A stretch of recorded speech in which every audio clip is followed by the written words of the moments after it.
that's valid. We don't have any, I mean, one of my big things, we don't have one other Highland user. We won't let another Highland resident do what they're doing. Well, other than the Buellers. Well, but you have Steve Hoyle that lives right down the street. We wouldn't let him connect 12 acres onto our PI system. Does it make sense? No matter, I asked, that was part of the question. The largest user is about a 2 to 3 acre user. I think Right. it was a 5 acre they Right. did at one time. But we don't have any other larger users that live in Highland. And we just don't have that big a place other than the Buellers. Buellers is 40 acres. I know. But We they're in allowed the county, them. They're in the county. Yeah. The reason they stay in the county, they don't want to pay city. I understand that.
Our Heavenly Father, as we come together as a community and a city council tonight, we are thankful for the freedoms which we have in our country. We're thankful for the moisture which we've received over these past couple of days, and we're also thankful for, at this time, that there seems to be some healing of health there from the COVID.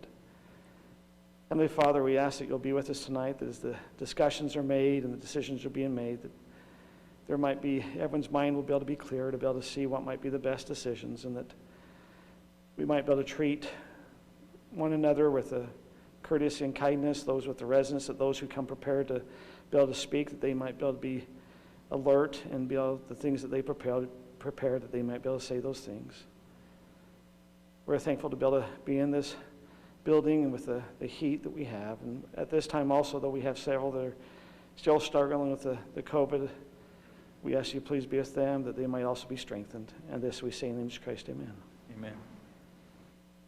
This meeting is being recorded. Please stand and join me in the Pledge of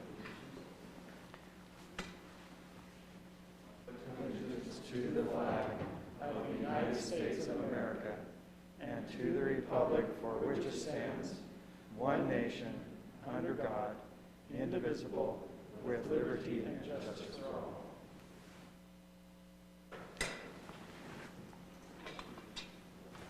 Thank you. We now have time set aside for unscheduled public appearances. So if there's any item on the agenda that is not a public hearing that you would like to speak on, you have 3 minutes to say whatever it is you want to say, or items that aren't on the agenda that you'd like to raise with the city.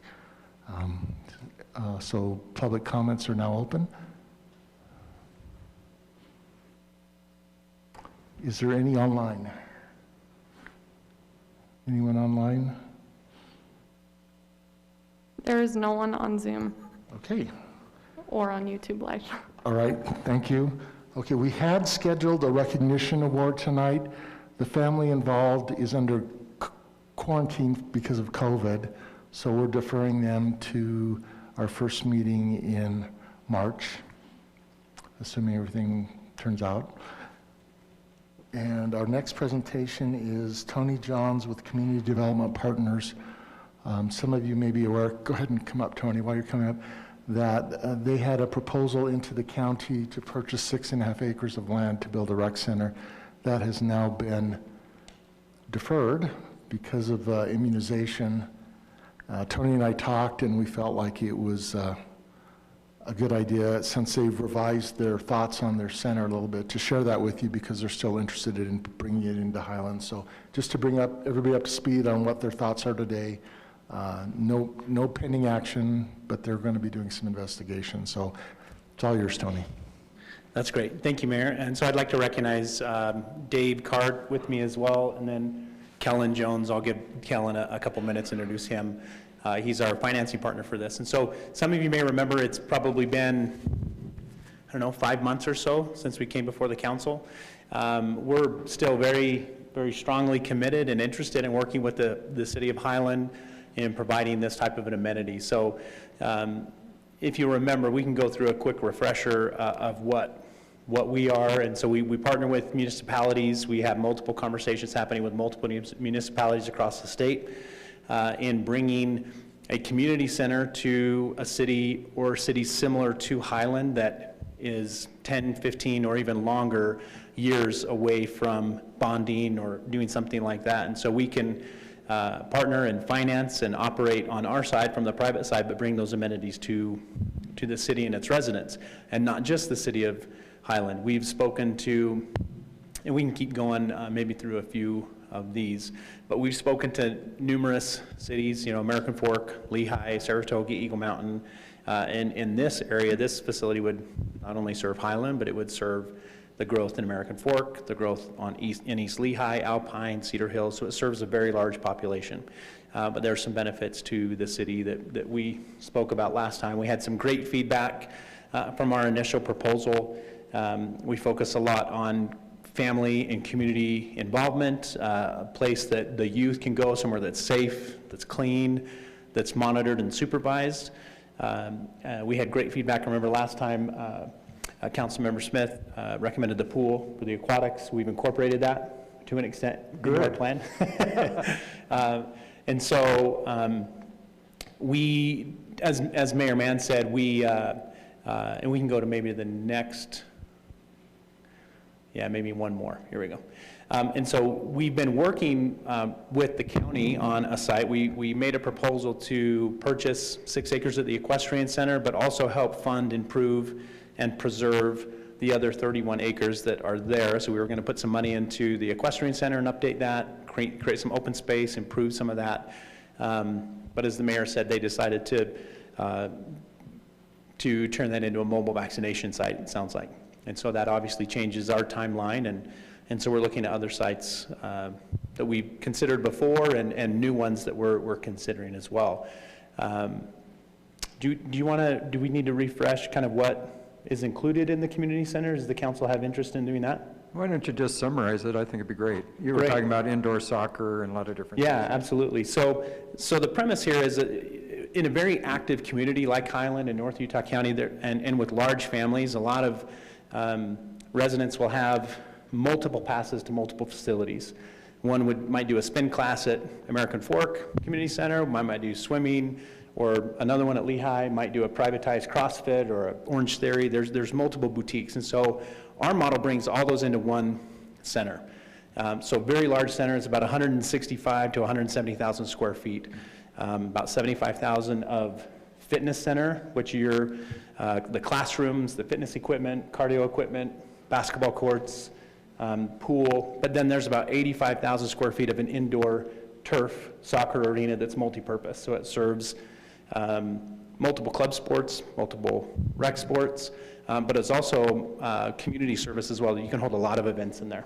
We've spoken to multiple municipalities who have outdoor events canceled throughout the summer due to weather, like swap meets or movie nights, and we can hold those indoors. So it's a very versatile facility that we can do, and so it serves a wide array of population. We can go forward a little bit more. So this is a rendering, and this can give you an idea of, you can see community fitness versus the other competing venues in the area, the type of amenities that we offer. So it's much, much broader offering of services.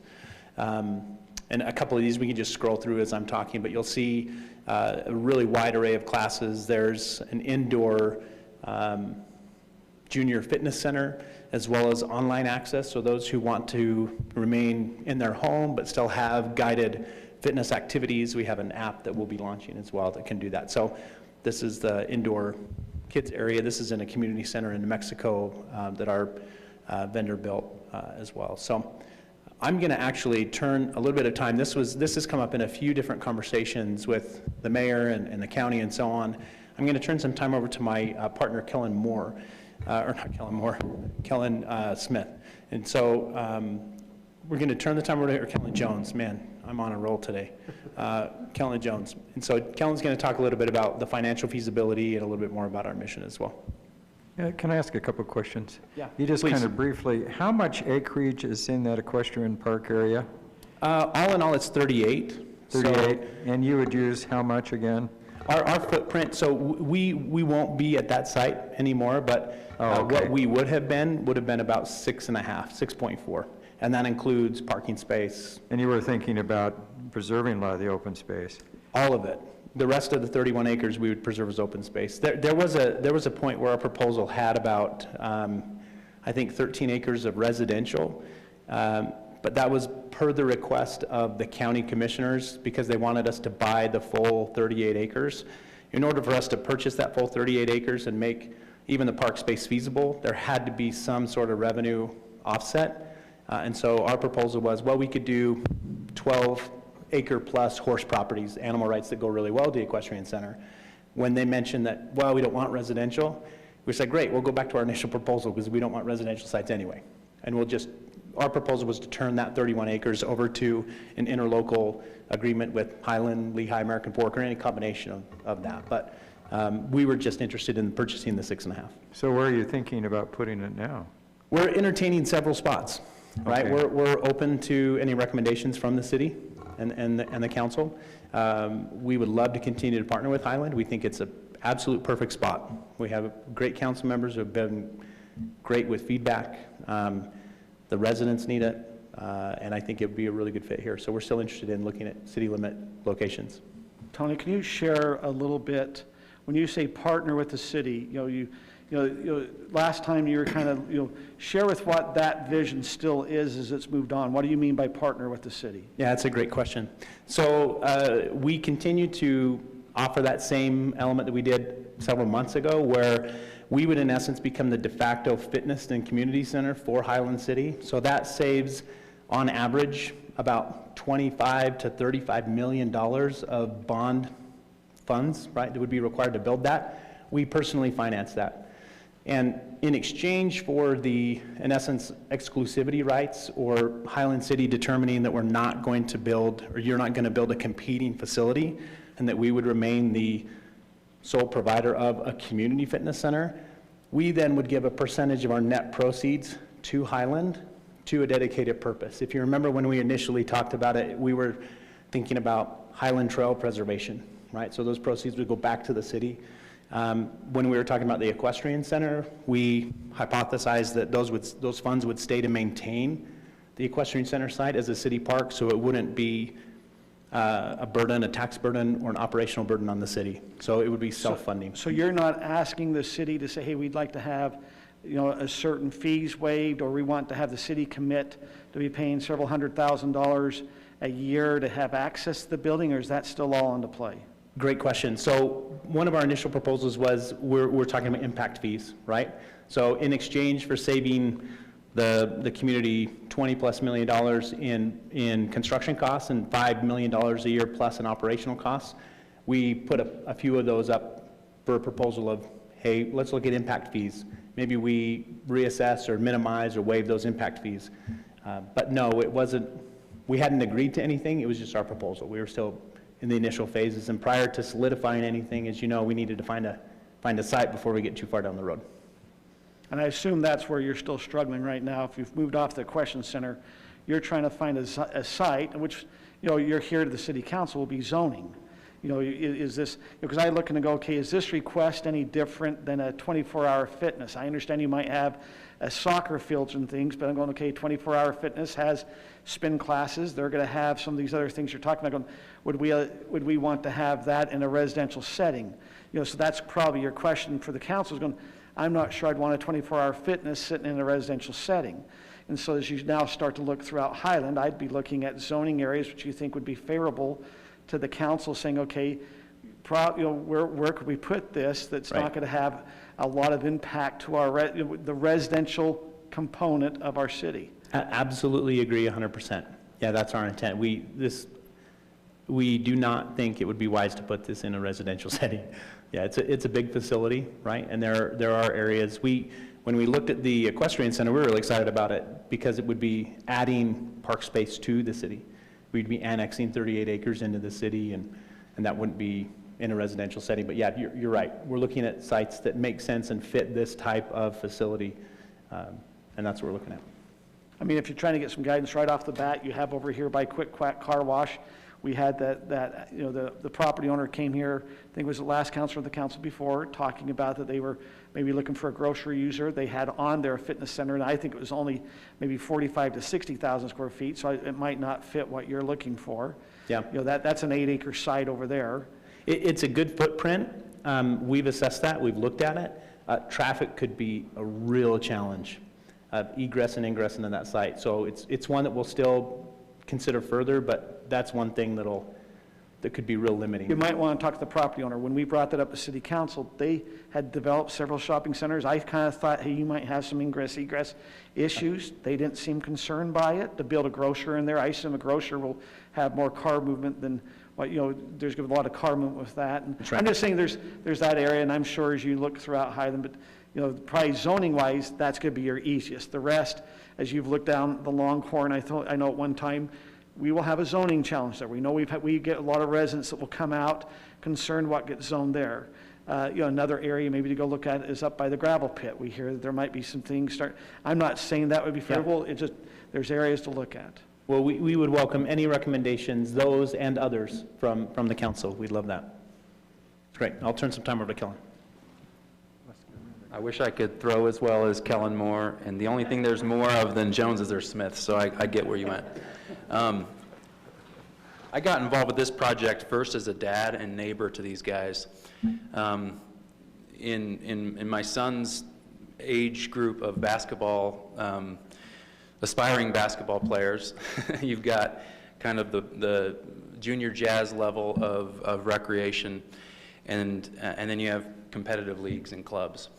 And it seems like that gap is getting wider and wider, which kind of downgrades the experience that kids that are skilled and gifted in certain recreation programs for various sports.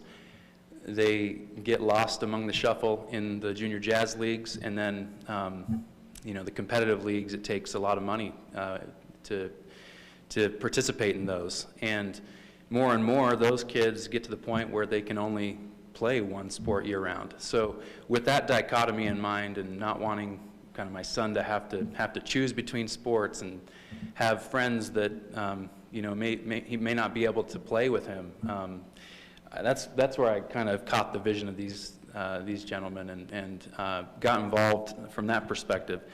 And then when the site came up, within our funds, with my day hat on, with my fund management hat on, we looked at the project from kind of as an investor, and frankly, it's not one that penciled at the highest yield for us. But within our allocation every year, we select a portion that's impact driven and not necessarily based on yield in dollars, but yield in community impact.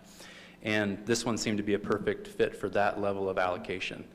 What I loved about the plan as it morphed, frankly, with feedback from those who opposed the site and any development, but also as that evolved into what was just until a couple weeks ago still on the table, was that it was a preservation play first. When people maybe that hadn't driven by the site lately, on an online forum say something about how we want to keep the area open, we as your neighbors agree. And frankly, instead of stiff straw and narrow little dirt packed trails, let's create some really green open space that is adjacent to some soccer fields we can all enjoy.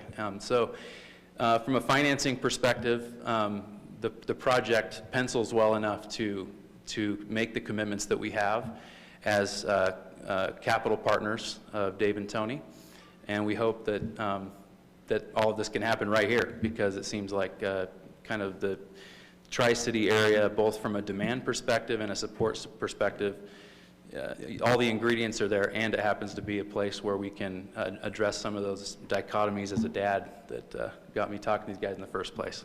Thanks. I don't know if you want me to. You have any questions on our side?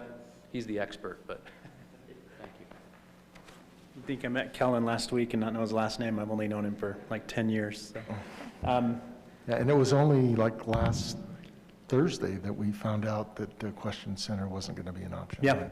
yeah. We'd been working on that for quite a while, but I think this is just to reaffirm our intent and our purpose in doing this, right?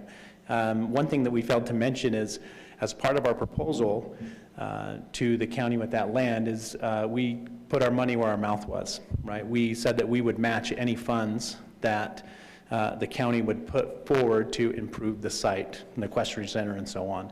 We'd gone in front of the county tax board, which we have a follow-up meeting on the 6th of March. We requested $500,000 and that we would match that to improve the open space.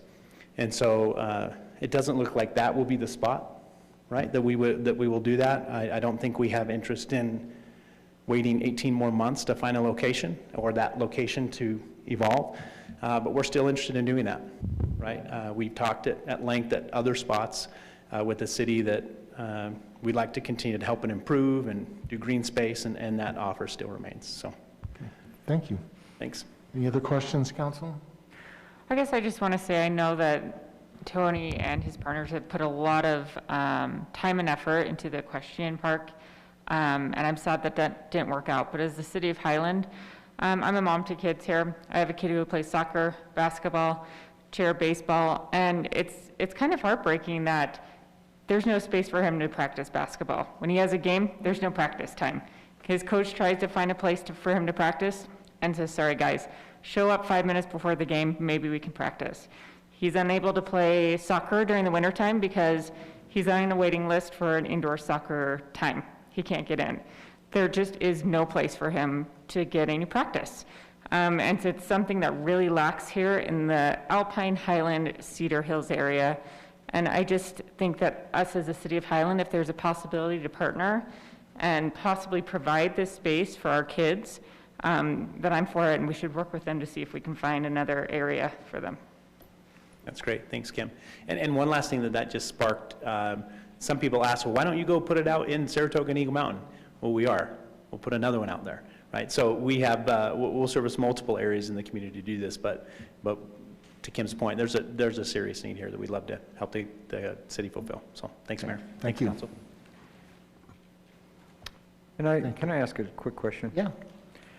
So it seems to me like something like this would be nice, like north of the high school and all that green space we own, especially if you have aquatics and stuff. I don't know. I mean, that's something maybe we ought to think about. Scott, are you talking the property, the USDC? No, I'm not talking You're talking about US. where the lacrosse fields are. I'm talking about north of the high school and all the green soccer fields we have there. It's lacrosse, and I don't know, I think Yeah. the band might use it a little bit. Those north of the seminary building up to the That's right. already, the ones that are already in like a base, soccer fields and things? Yeah. The city owns. The right? city owns, yeah. Good input. Okay.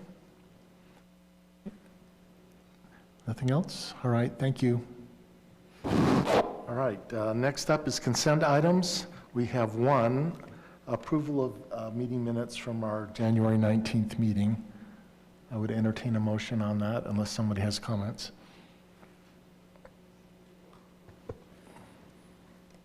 I move that we approve meeting minutes from January 19th, 2021. Is there I'll a second. Motion by Scott, second by Kim.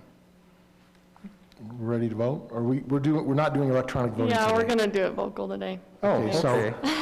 we are, so all in favor indicate with a yay or a Aye, whatever. So all in favor? Aye. Aye. Yahoo! Aye. Any opposed? And that passed unanimously. Thank you. And Stephanie, you'll remind me when we have to do a roll call vote, right? Okay. All right, next item, public hearing, plat amendment, Highland Manor Estates. I'm assuming that's you. It is. So we'll have the staff presentation, and after that, we'll open it up for public hearing, and then conclude with council discussion, okay? Okay. Thank you, Mayor and members of the council. Like the mayor said, this is a plat amendment. This is a request by Jenny and Brandon Patrick. They live in Highland Manor Estates. Little bit of background, Highland Manor Estates Council, I'm sure you're familiar with this subdivision by now, but it was approved in the county back in 1975. The request is just to adjust the lot line between lots 14 and 15. This is the vicinity map. 14's on the north and then 15's on the south. This is the originally approved plat back in 1975. And then this is the applicant's proposed plat. Again, it's just to adjust that lot line a little further north to give lot 15 on the south a little bit more side yard space. And with the amendment, it is still compliant with our development code. It is in the R120 zone, and the northern lot stays over 20,000 square feet. And we as staff recommend that the City Council accept the findings and approve the proposed plat amendment subject to the two stipulations that are found in the staff report. And the applicants are also here if you had any questions for them. One question I have, has there been any comments from the neighborhood? Are they in favor, or is there any positive, negatives? I personally have received no comments from them. So we haven't heard anything? No.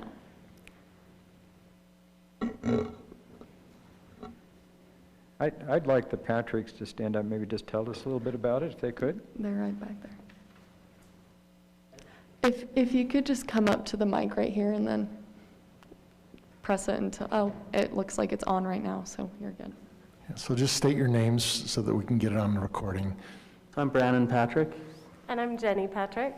Yeah, so we bought our neighbor's house, who had lived there 25 years. He died.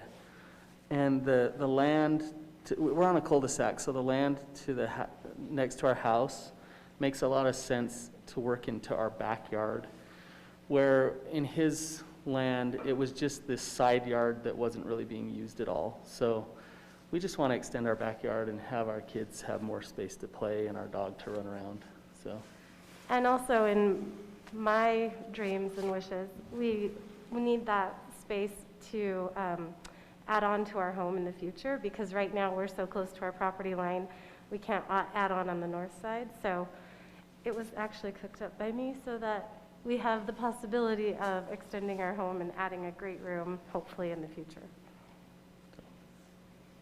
And we've talked to all of our neighbors, and the comments we've received from them have been, oh, that's a great idea, good job, guys. You know, yeah. Nothing negative from the neighbors that we've spoken to. So is your husband really in favor of the remodeling? Because if we voted this down, we would save him some money. Yeah, in a few years when I can afford it. So we have a 3 to 5 year plan. Yeah. Okay. I need all the support I can get. I'll support. Okay. Are there any other questions we can answer for you? I don't see any. Thank you. Thanks, Mayor. We will open it up for public comment now. Thank you. If there's anyone here that wants to speak to the issue, or anyone online. If you're on Zoom and would like to speak, if you could just raise your hand, I can unmute you. Okay, there's no one on YouTube Live and no one on Zoom. Okay, thank you. Public hearing is closed.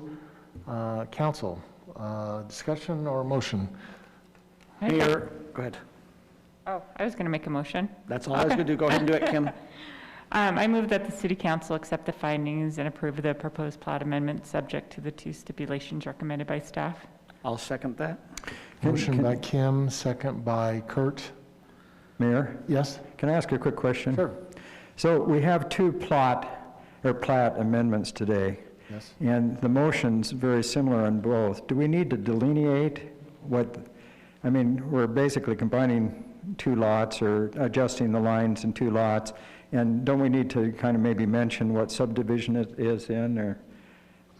That might be appropriate because it might be confusing on a recording. Right, because you got 2 motions very similar. I think it'd be good to just have a little more detail in it, if that's okay. I'd like to do an amendment to that motion that this is dealing with the plat in the Highland Manor Estates. It's a friendly Plat B. amendment, right? Yeah. Okay, so that's a friendly amendment. We'll amend hers that way. Your second still stands. That's great. Okay, we'll start with you, Kurt. Yes. Scott? Yes. Kim? Yes. Brittany? Yes. Tim? Okay, awesome. That passes unanimously. Next one. You're on.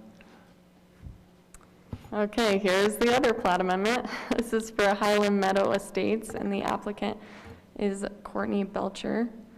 Okay, a little bit of background. I'll show you the vicinity maps in just a second, but the northern portion of it was originally approved with Alpine in a subdivision called Alpine Meadows back in 1994. And then the lot with the dwelling on it is from Highland Meadow Estates, approved back in 2000 by our city council. There was an annexation back in 2016 to, here, I'm just going to show you right now, to bring this northern rectangle into Highland. That annexation was approved in 2016, and then right now she is just requesting to combine these 2 lots to add it to her rear lot line.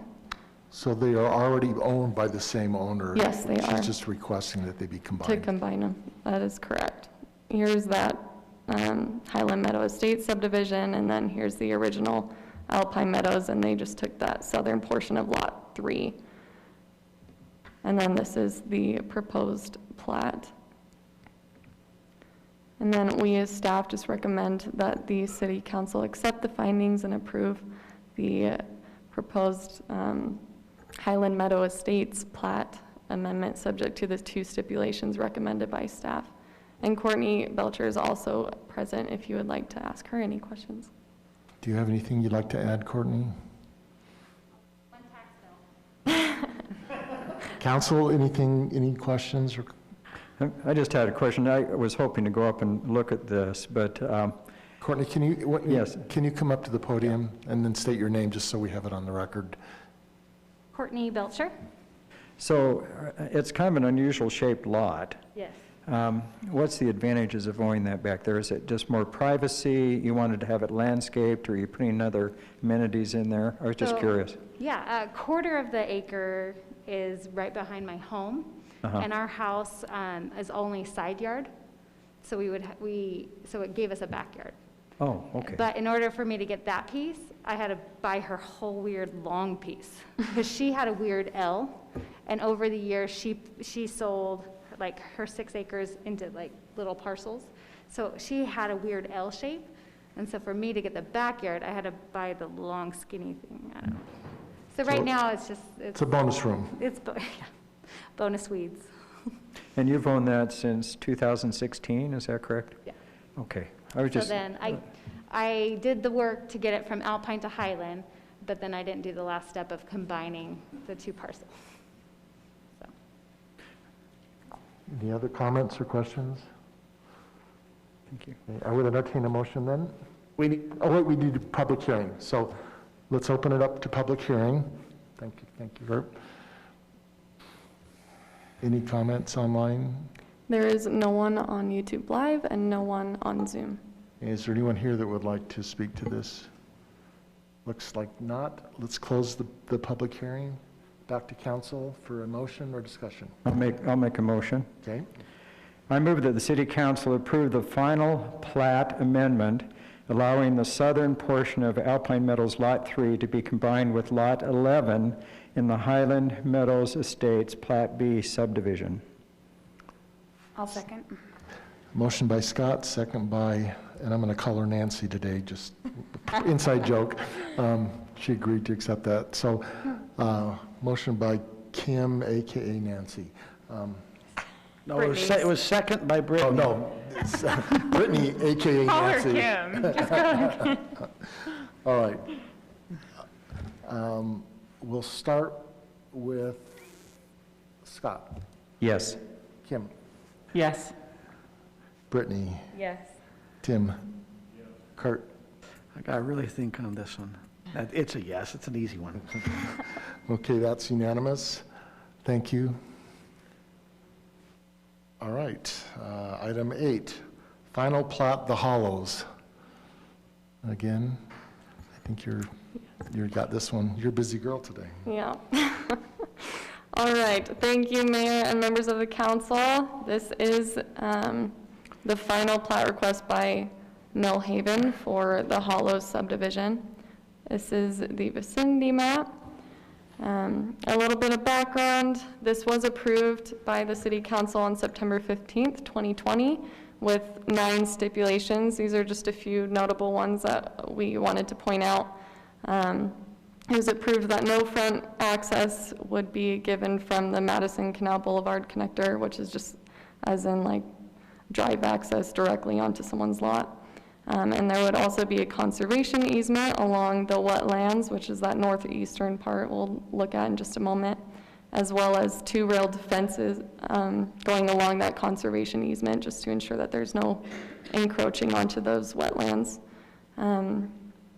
Another stipulation that was approved is the developer being allowed to include the wetland square footage in the total square footages for the lots along the wetlands, just allowing him to have some smaller lots, having a higher percentage for the R140. And then an irrigation ditch is also to be abandoned, and Millhaven just has to work with Lehigh Irrigation Company for that. Just to review, the final plat process is just like preliminary, where it's not a discretionary process, and it shall be approved. That's the word that the code uses, is shall, if the application complies with the requirements of the development code, talking about like lot sizes, width, frontage, street connectivity. And it also needs to comply with the approved preliminary plat. And just to reiterate, the property owner is entitled to develop according to these standards. These are just a few changes from their preliminary approval to their final submittal. This connection right here, where my mouse is, where this red line is, removed the direct north to south connection from Canal Boulevard to the 10250 North.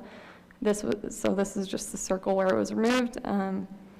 And then these 2 lots were also combined, just giving one larger lot, and that changed the total to 68 lots instead of the 69, which was approved at preliminary.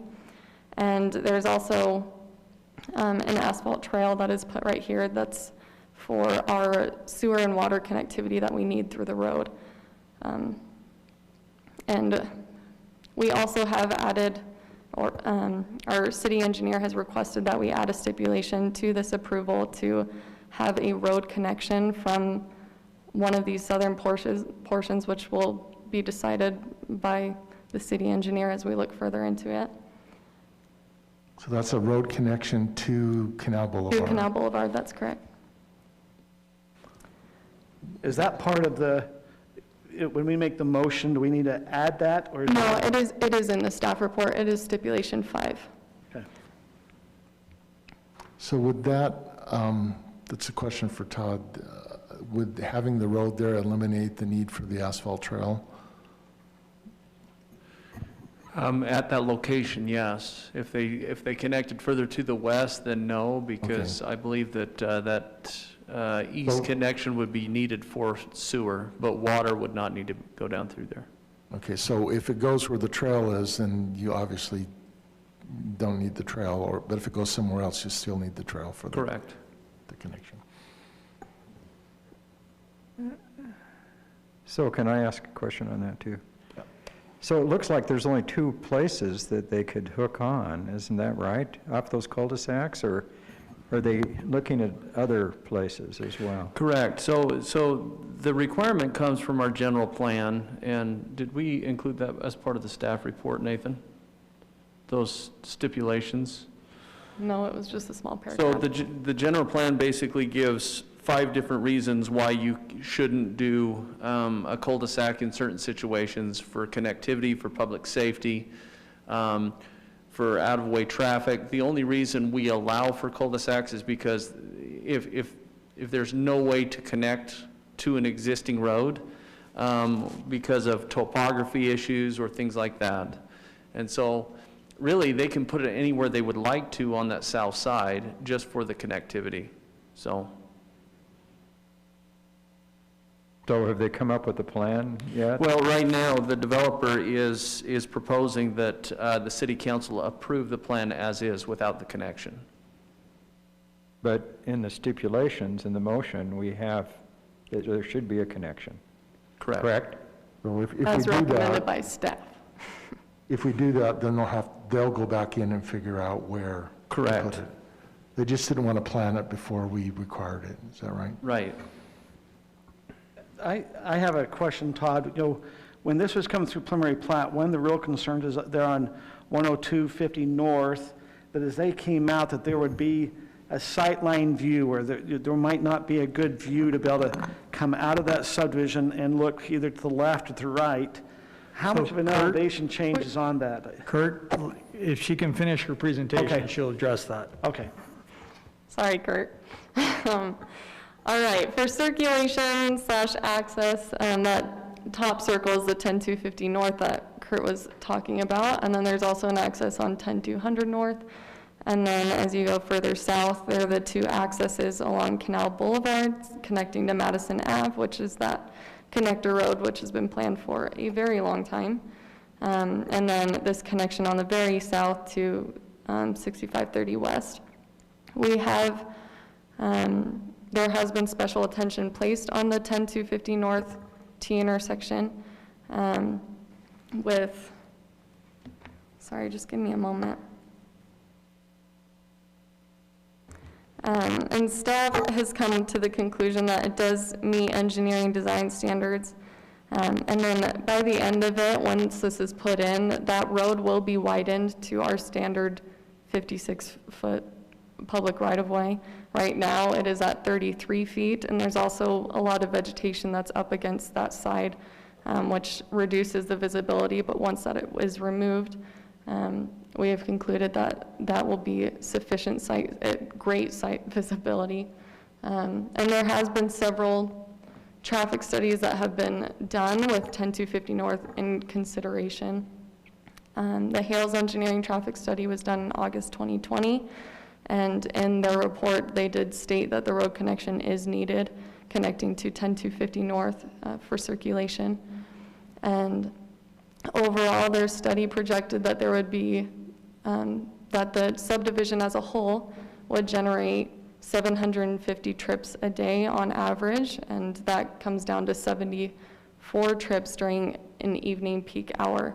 Now, that it was only 225 trips a day that were going to go through that north section. Yes, that is correct. They did predict that it would be 30% of all of the trips that would go through 10250 North for ingress and egress.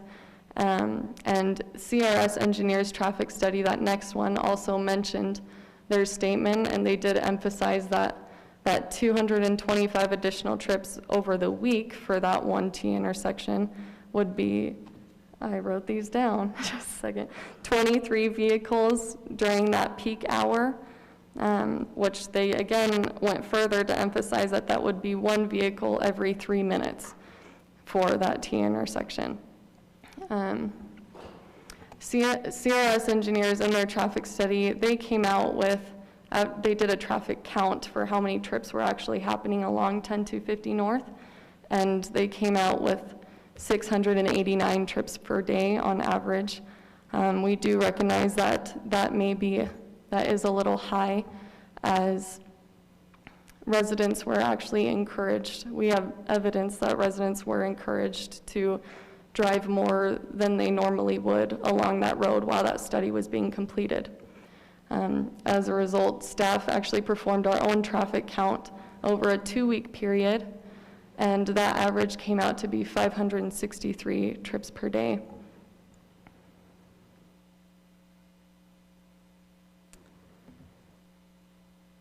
Another note is there has been concern about the headlights in that T intersection when people are driving up north. And we've talked a lot about this as staff, and basically we've come to the conclusion that there are many T intersections in Highland City, and most of them are in a worse situation than this one. 10250, or the street that goes into 10250 North, is actually angled downwards, making the headlights angle down. And when you measure it out, the lights directly come below what the home that's directly in front of that intersection would be below where their windows start. 10250 North, in either scenario, if it were the 689, I think the number was, or the 563 trips per day, it has the capacity to serve the proposed development. The subdivision also does meet the R140 standards of the development code when it comes to setback, frontage, and minimum lot sizes. Nothing goes below 20,000 square feet. And then there are 25 lots that are between the 20,000 and 30,000, which exceeds our maximum of 25% being in that range, but because we have the wetlands that were that stipulation in the preliminary plat approval, it is allowing them to have that higher percentage within that threshold. And those wetlands will be dedicated to Highland City. We have a development agreement written, and Millhaven has that development agreement right now. It will just have to be signed after the approval. Citizen participation, we're not holding a public hearing today, but as a public meeting, the appropriate notifications were sent out. And we as staff recommend that the City Council accept these findings and approve the proposed plat subject to the following stipulations. The stipulation 4, we did just have to update because they did shift, because there were 68 lots instead of the 69, so we just had to adjust those numbers to make that stipulation accurate for final approval. And then we also did, after the staff report was sent out, added the word road connection in stipulation 5, so I do have that typed out right here just to make sure that that is changed if it is approved. Yeah. Any other questions relative to this for Todd? Yeah, so let's go back to the site view on 10250 North. There was to bring that up, that was part of the packet on the site view. You know, Kelly, you mentioned, so the cars coming down from I'm just going to call it the Millhaven or the Hubble subdivision, you mentioned that they come and they're going to angle down. So if they're angled down, now we really got to make sure our site view, because that road is not a straight road. It kind of comes on a little bit of an S coming up. And at one time we talked about that was going to, when we very first were talking about the subdivision, that was going to be cut down so the site view on both areas would be open. And I noticed there was in the presentation about the site view, but did we take into account how the cars are going to be angled down a little bit coming out of this subdivision on the site view? The only reason that Kelly brought up the fact that the road is angled down to the intersection is for the headlight issue. Councilman Osler, the site distance issue was verified by both engineering studies that the current intersection is adequate for site distance in both directions, regardless of where the intersection actually is, because one of them looked at 2 different locations along the road. This was the one done by CRS, and they said no matter where we put it, it has the site distance. And so there's going to be some grading all the way along that south edge of the road. All of the vegetation will come out, and where the current design is, you're right at the top of the hill where you'll be able to see down and all the way to the west. So bottom line is the intersection is designed properly for sight distance right now. Do we need to put any stipulations? I believe it's going to be, at least on this, it just says Lot 1, maybe Lot 15, that they can't plant any landscaping along that road that might be a certain height to take away from site area? We can, but our current code requires them to keep higher vegetation out of the site triangle already. Okay. And so we can enforce that currently with our code, if that makes sense. But because it angles to the south a little bit, we could put a stipulation in the agreement or in the approval that and remind me, is it lot 15 on that east side? Yes, it is. Yeah, that lot 15 would have some sort of a grading or vegetation easement to make sure that we have sight distance. That's the only lot that would be a concern. So Todd, I have some, are you finished? I am. Okay. I had a little question. When I read through one of the road studies, it showed that about 60 to 65% of the people basically traveled almost 5 miles above the speed limit on that road. And I think that's a concern of the neighborhood. I assume we're going to keep the speed limit at 25, or that's kind of, I don't know. If you read the study, the average speed was actually 26 miles per hour. Right, but there were about, if you look at it though, it said about 2/3 were up at 29 or something, I don't know. Well, I don't know how that works out. And what they said was the average speed of the speeder was 29 miles an hour. That's how that read. And so they were basically saying, okay, everyone that is speeding, the average of that would be 29 miles per hour. But from the study itself, an average vehicle traveling 26 miles an hour, that's 1 mile an hour over the speed limit, is actually much better than a lot of the roads that we have in Highland. So we're going to have that road posted well and have some speed mitigating things. Well, the mayor can now track the speed on it because we gave him that. We will continue to post it at 25. There's no reason to change that. So the biggest issue is the 10250 North, both studies showed that connection was vital. And the reason is we just don't have connectivity to this subdivision. We're tying to everything we possibly can. To eliminate one of those would be crucial. So the requirement is that we're requiring that they tie into 10250, and both studies show that the current design is adequate. So in this final rendition, basically, you've changed the configuration of the roads quite a bit, and that is to mitigate also any direct speeding across the neighborhood, is that correct? Yeah, so the same stipulations in our general plan, the stipulations for the cul-de-sacs that basically say we want to eliminate cul-de-sacs wherever possible for connectivity.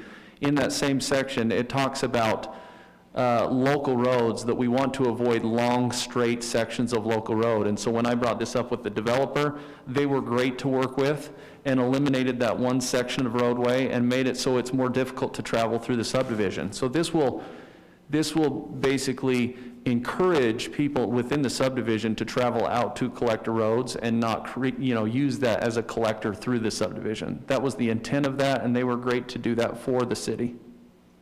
You know, and looking at this, it seems like the developers have done a lot of effort to mitigate concerns of surrounding neighbors. I mean, first of all, we're going to have the wetlands donated to the city. I think we're helping with the trail through there, and they've changed the road configuration. We're down to 68 lots, where R140, originally there was an application made for R130. So it seems like there's been a lot of movement to make the lots bigger, fit the zoning, change a lot of the configuration to really address the concerns of the neighbors. And And I'm very impressed with this and impressed with all the work with the staff to bring this This back. is one of several developments that this developer has done throughout the years I have been with the city, and they have done a wonderful job at listening and making changes to meet in the middle and make some good changes for the residents in the surrounding area. So I agree 100%. They have done a great job in listening and trying to make changes. Scott, I have a couple other questions if you're. No, go ahead. So, Todd, going back to Canal Boulevard, we had a lot of residents that were concerned early on about Canal Boulevard. It looks like it's 74 feet wide, is that correct? It's not a standard street width, it's a little larger, right? I will have to get back to you on that, because if I remember, it was our collector, and that is a 66, but Well, I'm just looking at the plan. it's 74. Yes, we're matching the existing section at 74, so. Okay. So as we Thank look you. at this, some of the concerns when we talk about speed, they were really concerned also about the speed of Canal Boulevard. What is the plan? And I know as a council, we can go and kind of make the decision. At this time, what is going to be the speed of Canal Boulevard? And then we talked about if there was concerns about doing some traffic mitigation along Canal Boulevard, what's kind of those, so the two is the speed and what's kind of the thought on traffic mitigation? So we're proposing that we leave Canal Boulevard at 30 miles an hour, very similar to some of the collector roads that we have within the city. The one change, and I would say the one mitigation effort that we're doing specifically in this area is where we have the trail crossing on that east side, we will do some what we call chicanes or concrete bulb outs where we protect the pedestrians crossing the road right there. And that will act as a traffic calming device and also protect the pedestrians crossing. So that is one change that we're making. Now, the other things that you do with roads, collector roads, is you create some movement, not real long straight sections. We already have that through this development. We have some vertical curves going through because we drop down in the hollow and come back up. So there are some things that will mitigate the speeding in this area, but once again, we're posting it at 30, and we hope that residents follow the speed limits. So as we kind of look from once Canal Boulevard's going to come from Alpine Highway, so we have a new road coming in, the east-west connector. There'll be a traffic light. The next stop on Canal Boulevard will be at 6,000 West. Correct. From 6,000 West, will there be any other stops all the way down to 6,800 West? At this point, no. We don't have, all of the local roads that connect in will be just a stop sign, but we do not anticipate another stop on this road. And you're going to put like you said, where the trail's at, coming up, you're going to kind of put a couple little traffic mitigation or the speed mitigation where they kind of bulb out a little bit so that if those walkers will have to slow down a little bit as a sense there. Correct. So let me add a question to that then. So currently on Canal Boulevard, the speed limit from Alpine Highway to 6,000 West is 35 miles an hour. When you cross 6,000 West and go farther west where it dead ends, it's 25. So you're proposing that the all of Canal Boulevard be 30, so that it effectively moves traffic but kind of keeps the speed down as it goes through kind of residential areas and things. Is that what you're proposing? Correct. We're hoping to post the entire length at 30. That's the proposal through the section also that we're building now. So. I like that. So you're saying the east-west connector, you're also recommending being at 30? That's what we will post it as, yes. Yes. Yep. There's a lot of curves in that on purpose, I think.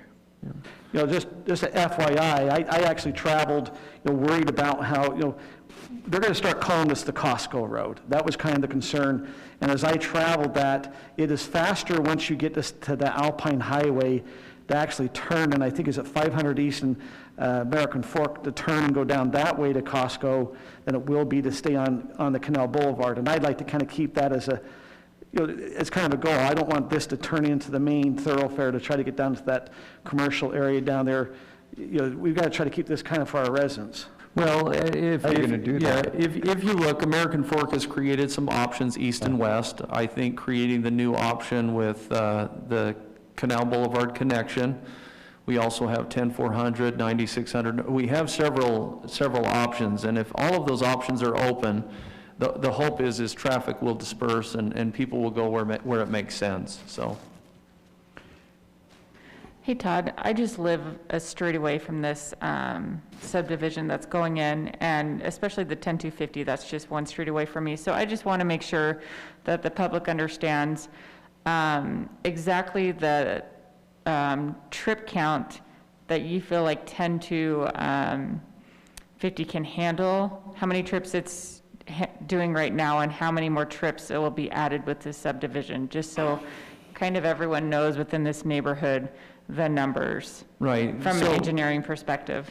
You know, in Kim, the concern that we have is, you know, the developer has the legal right to develop. We feel like we've gotten this subdivision about as low density as we possibly can within our code. They have been great to work with and actually eliminating lots instead of adding them like most developers do. The concern is if we don't connect to that road, what is the option? We're making a bad situation even worse. And so it's not necessarily the trip counts, it's if we do not make that connection, then all of the traffic is going down 10 to 100, the current connection, which is substandard. We're trying to widen it because it's not a safe road currently. So the alternative is not making that connection. And in my opinion, as the city engineer, that is just not an option. We're creating a bad situation and making it even worse. So the trip counts for the two developments, or for the two studies that were done, yes, it shows that more traffic is being placed on 10250, but the alternative is putting it on just one road instead of two. So they'll all go on to 10250, the northbound. Yeah, and so they'll go up and make that turn, and so I guess my question is Councilman Rodella, if we listen to the residents and they want a cul-de-sac there, we're making a situation even worse. So the hope would be is that we would have more connectivity, but that means that we would, as a city, go buy homes and knock down homes to make connections into the Wimbledon subdivision. That would be the alternative. I like that. I remember going into this, even when I was running for city council, and thinking, there's no way we can have access to this road. I know this road really well. I take this road 5, 6, 7 times a day to get to the junior high, to the rec center. But when it comes down to it, it's one of those decisions of what is best for all Highland residents, not just for a certain few along this road. It's what is best for every single resident. And I have to say that this access, it is better for all residents, whether there are pros or cons to it. In the end, I see how it has to happen. And I will just add that, you know, that is the reason we sat down with the developer and asked that we eliminate that one connection, because we don't want people to feel like this is a thoroughfare. Yeah. We want it to feel more like a residential road, and it's difficult to make it up through the subdivision to that point. The hope is that access is only used by the people that live in the north side of that subdivision. And that's why they were very workable to make those changes. And just one clarification, I have where it says on number 4, no access shall be provided from Madison Avenue / Canal Boulevard. And it says a 1-foot NVAE easement shall be added to both sides of the road. Can you just clarify that? Because we do have an access from Madison Avenue, Canal Boulevard. What staff means by saying no access shall be provided. So that just means no lot access. Perfect. So basically, we will have no driveways from this development onto Canal Boulevard or Madison Avenue. Thanks. So I've got a couple other questions, if I can ask them, or one anyway. And this kind of links into the next agenda item too, but in the material that was supplied, it says that there'll be one irrigation ditch owned by Lehigh Water Company that will be eliminated. In the next agenda item, it talks about another irrigation ditch through this development called the Mitchell Hollow Irrigation Ditch. So I was curious where these two ditches are located. So the one that's being eliminated is only for this development. It's a private lateral, so it's being filled in because it's no longer going to be used to irrigate. The one that you're talking about for the next agenda item is not the Mitchell Hollow ditch, but the Harmon ditch. Well, I thought the Harmon ditch was along Wimbledon. It is. Okay, but it talks about, in the next agenda item, about the PECs getting water from the Mitchell Hollow ditch as well. So I just want to know where that is. That is clear down by the PECs. It comes across from American Fork, and they used to get their American Fork shares through that ditch. It has nothing to do with this development. Okay, I just wondered, because it's Mitchell Hollow, so I just wondered where it was. It's way down below, Okay. 9600 north, so. You know, Todd, if you look, this property sits up a little bit, maybe from where the Wimbledon's at. Is there going to be some grading to kind of bring it down, or is the thought that maybe there will be kind of a raised? I mean, when I've walked that trail, it appears that this farm area is up a little higher than the next subdivision. Is that how it's going to kind of be, you think, or? Now, where are you talking? So if I go down the Wimbledon Trail and I look to the left, this ground seems to be a little higher. I'm talking this here where the Mill Haven's developing seems to be a little taller. Is that going to be kind of graded down, or is that going to kind of? The current development is trying to follow existing grades as much as possible. And so if and when the Harmon ditch is abandoned, that will just be filled in. And what the current grade of the Reinhardt property is, that is what the backyards will be for the new development.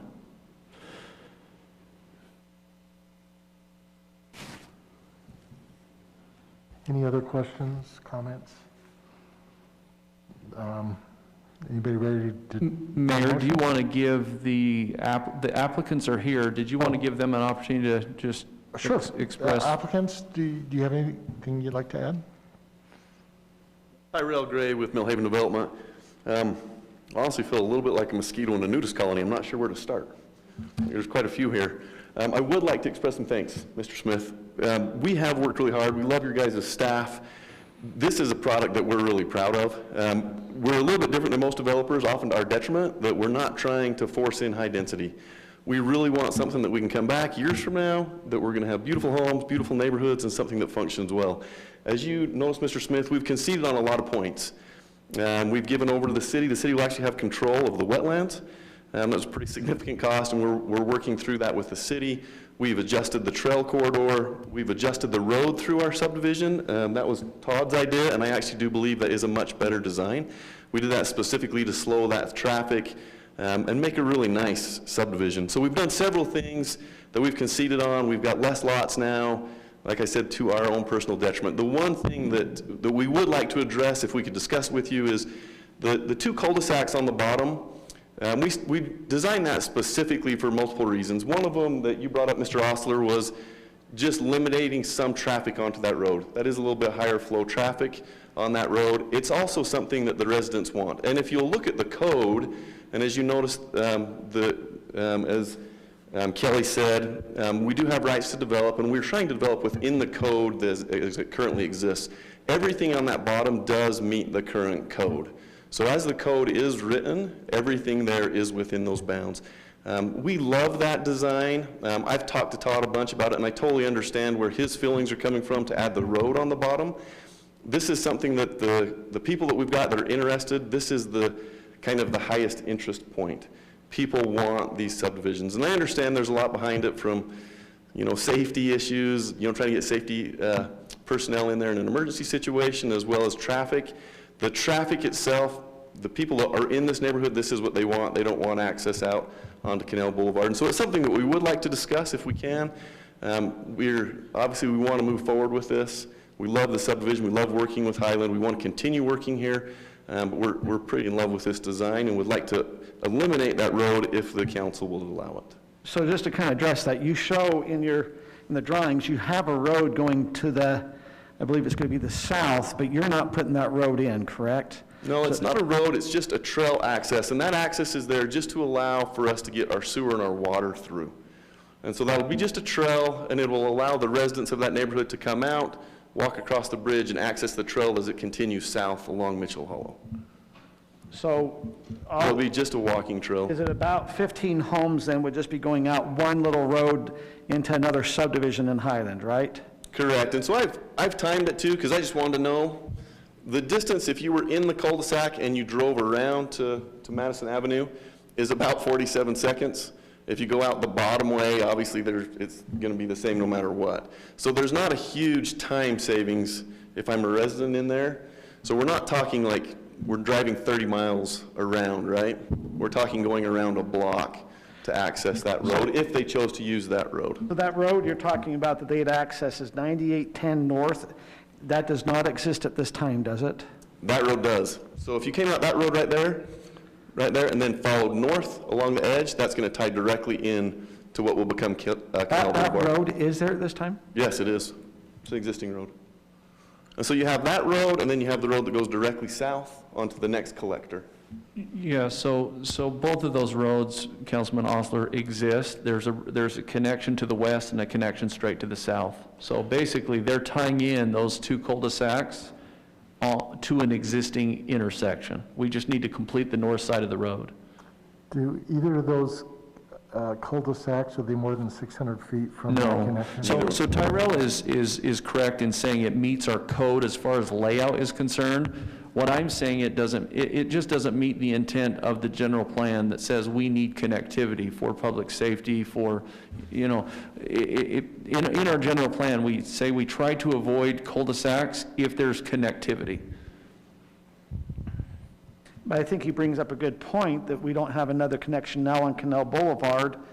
You know, I mean, you know, there is going to be some a little heavier traffic. I'm just trying to look through that, you know, Todd. So well, and it's a double-edged sword, because the more, I mean, the big concern that we have in this general area is that we don't want people traveling north to 10250.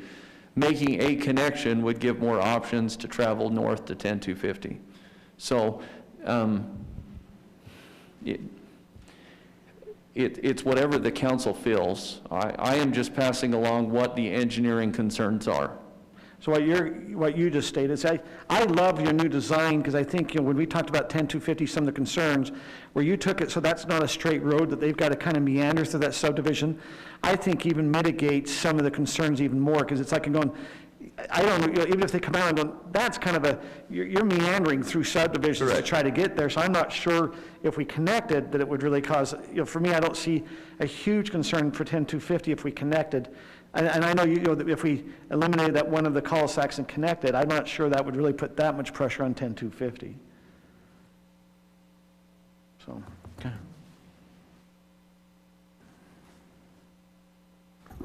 Any other comments or questions? Do you want to add anything, Jeremy? I've got my business partner here, my better half, better looking and more intelligent. Is there anything you'd like to add? And after Jeremy, I think Chief Thompson wanted to address this too. I don't know if I can add much more, but as far as those two cul-de-sacs go. Excuse me, would you please state your name for the record? Jeremy Ackley with Millhaven Development. As far as those two cul-de-sacs go, like 10250 was a big hot topic, you know, with this whole thing. Like, it's been probably the biggest topic. And I think wherever we can mitigate that and just allow it so that it's not just a straight run to go up that way, it does mitigate some traffic. And not only from this subdivision, like this south part, it also would mitigate any traffic going straight up through and then connecting on to Canal Boulevard that would, like when I was a kid, I found the fastest route to everywhere. And I think this would be one of those things that over time would be considered the fastest route from, I don't know, is it 9600? Like from 9600 all the way to 10250, if that's where you're going. So if that connection's not there, you know, they're having to go around and then get back on to Madison Avenue and kind of wind around. So that's all, that's just my 2 cents. Once again, we appreciate working with you guys, and hope you would consider our thoughts. Okay, I'll ask the $10 million question everyone wants to know. Guesstimation on lot prices. I mean, you know, and I understand that's not really part of the thing, but it's a curiosity question. A great question. We actually have our sales department with us as well. Kelly, you mind? Just 390 to 450. So 390 to 450, the average sales price in this area. Thank you again. Chief, do you want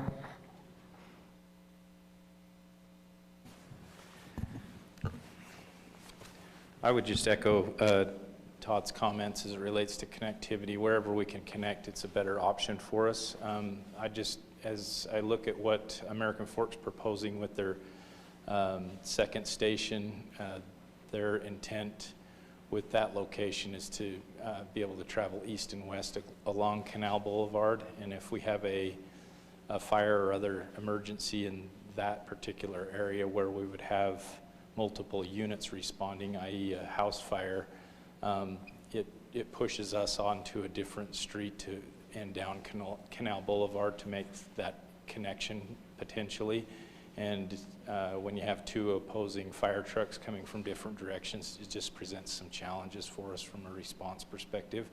Can it be mitigated? Yes, but obviously the connectivity is a better option for us from a public safety standpoint. Any other comments, questions?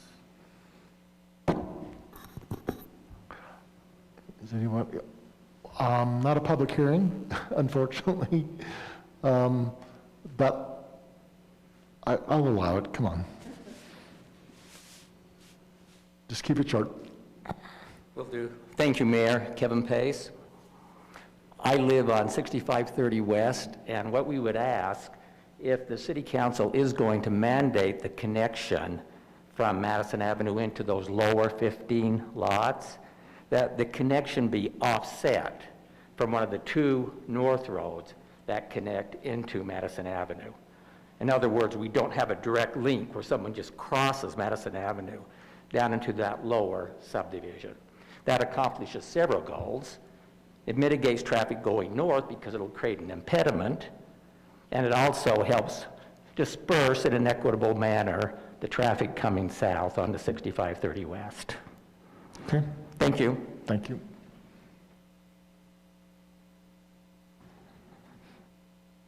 Fair comment. Any other discussion?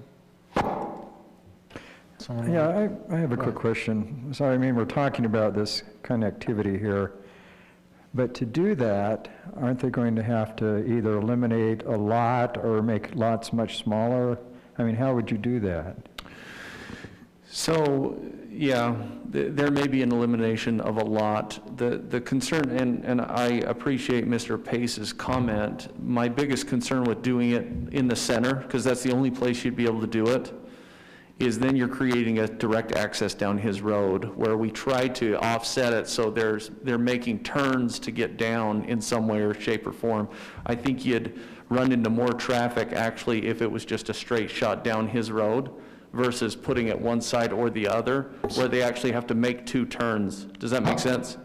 Just a question. Yes, the trail easement that you have proposed, how wide is that? Is that a 20 foot? Currently it's a 30 foot. Okay, so 30 Correct, feet right. and It was 30 feet. Well, we had all three utilities in it, and so that's why we needed the 30. That was in the latest engineering comments anyway. We'll have to look at that. Because we have three utilities in that, so if yeah, I mean, there was a lot of comments, so I may be incorrect, but. But 30 is what you're actually going to need then? Yes. On that. So, and what would a road? Additional 26 feet to get 56 feet. 56 feet, so it's 13 on the side, you'd lose 13 feet. If you put the road right there. Correct. And then that would be offset from any northbound. Well, no, connection. because that does come straight across with the most eastern road, is where that, because that's where their sewer is the lowest and where it comes down through that subdivision. So if they put the road connection right there. So go down to where the road connection, where the trail's circled. You have another slide that shows where the trail is. So, yeah, go Don't back you? one, yes, right there. Right there. So you can see that lines up with the most eastern road in their development. It's very close because. It's very close, but it's not directly aligned. It's not exactly aligned. If that turns into a road, we actually have a stipulation in our current traffic or transportation code is that every intersection needs to be offset by 150 feet at least. Okay, and that wouldn't be. That wouldn't be, so we'd have to work out the details of exactly where that would be, and that's why I brought up the fact that if we required it to be between the two, it may end up in, direct line with the current road to the south, the existing road, and that would make me nervous about creating a straight thoroughfare. That's the whole reason why we eliminated the road on the north side, is so that we created turns that people would have to make. And that, that discourages people from using these local roads as collector roads. Yep. I'd like to make a comment. So I've been over here thinking about this, and I think the Millhaven development has also have made a lot of concessions. I mean, they've already eliminated quite a few lots to change all the road configuration and stuff. I'm not sure how they're going to make this connectivity here without eliminating another lot. And I'm not sure that the need for connectivity and safety really balances that out. So I'm kind of struggling with that. I think you've made a pretty good case for the fact that the people in there really don't want that. Obviously, you've had some interest in those lots. Is that right? 100%, yeah. I mean, that's the dream, sorry, for all of us, is to have a cul-de-sac, right? Here, let me go. Yeah, that's what everybody wants. Especially in these nicer subdivisions, everybody wants to have, this is really kind of a family feel. It's 15 lots, everybody's going to know each other, they're on their own private. I mean, this is kind of the dream kind of keystone piece that people want, and there's just not a lot of it. You guys have seen Highland City's so desirable. You've done such a great job attracting people to the city. This is really what the people are looking for.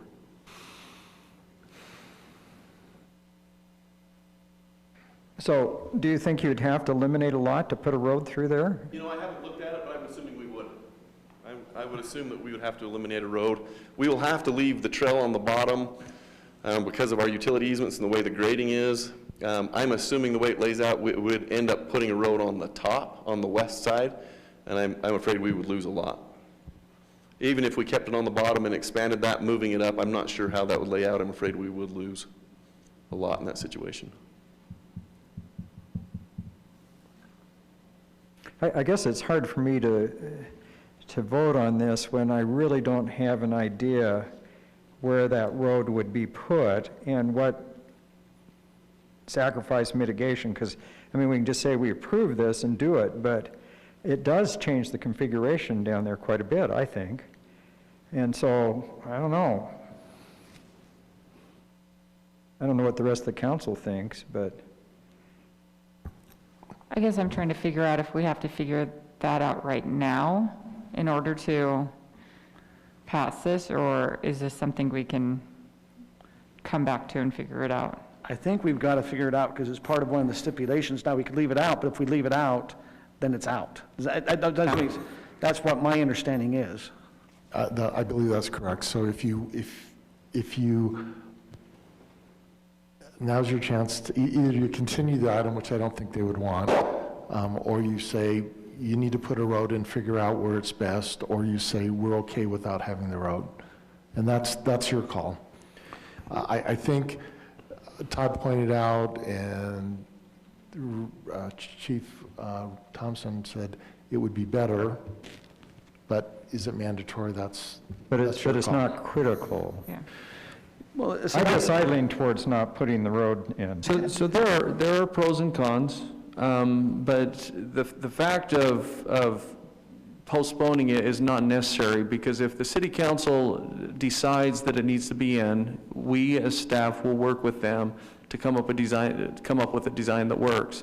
If the city council desires that we move forward with their current design, then it's a done deal, and we'll move forward and finalize the development. So. But you've got problems with length between intersections and all kinds of things that. But we can work out those details. I would suggest that the city council either make the motion to approve it as is, as Millhaven wants, without a road connection, or just dictates with the stipulations that's currently in the report that they make a connection, one of the two. So you approve it with the first 4 or all 5, and that's what, that's your call. I think, Kim, you brought up the quite, here's what I'm trying to weigh. It's because we've got 15 lots. We add a connection. They don't go through all the other Highland subdivisions, those 15 homes. We also get a public safety connection. However, if we don't connect, we don't have a road that goes all the way to 9600 North that maybe people do turn, maybe we don't have it go over to 10250. This is one I think as a council we're going to have to do a gut check on. Do you have opinion one way or the other? I'm sorry, what? What's your opinion? I want to hear more from some other council members. Tim, do you have any thoughts? I wanted to hear more about the public safety issue that the fire chief brought up, but I think he left. No, he's here. Oh. I'd like to hear a little bit more about that and what he feels would be what the best solution is and what the problems would be if there was no thoroughfare there, so. Okay. Chief.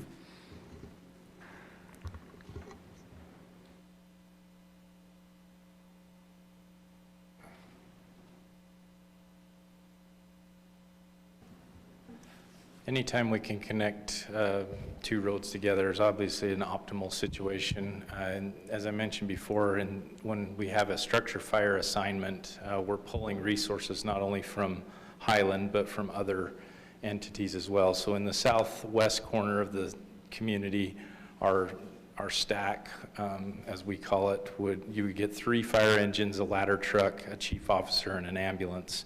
So you would be getting the ladder truck if it's available out of Highland, but you would be getting resources from American Fork and Lehigh to also complete the assignment there. And anytime you can have multiple directions that they're traveling from, it's safer for the public and it's safer for our staff as well. That's one concern that we have. The second is just being able to, we're obviously in a larger piece of equipment, and so making additional turns and other things where we don't have as straight of a shot, it slows our response time. We look at travel distance as being part of one of the factors that we look at for where we place fire stations and everything else, and we're on the far end of our community here, and so the further we are from the station, pending that they're in the station when the call comes in, the shortest route possible is the best route for us. And so having a connection eliminated, so to speak, presents some challenges for us.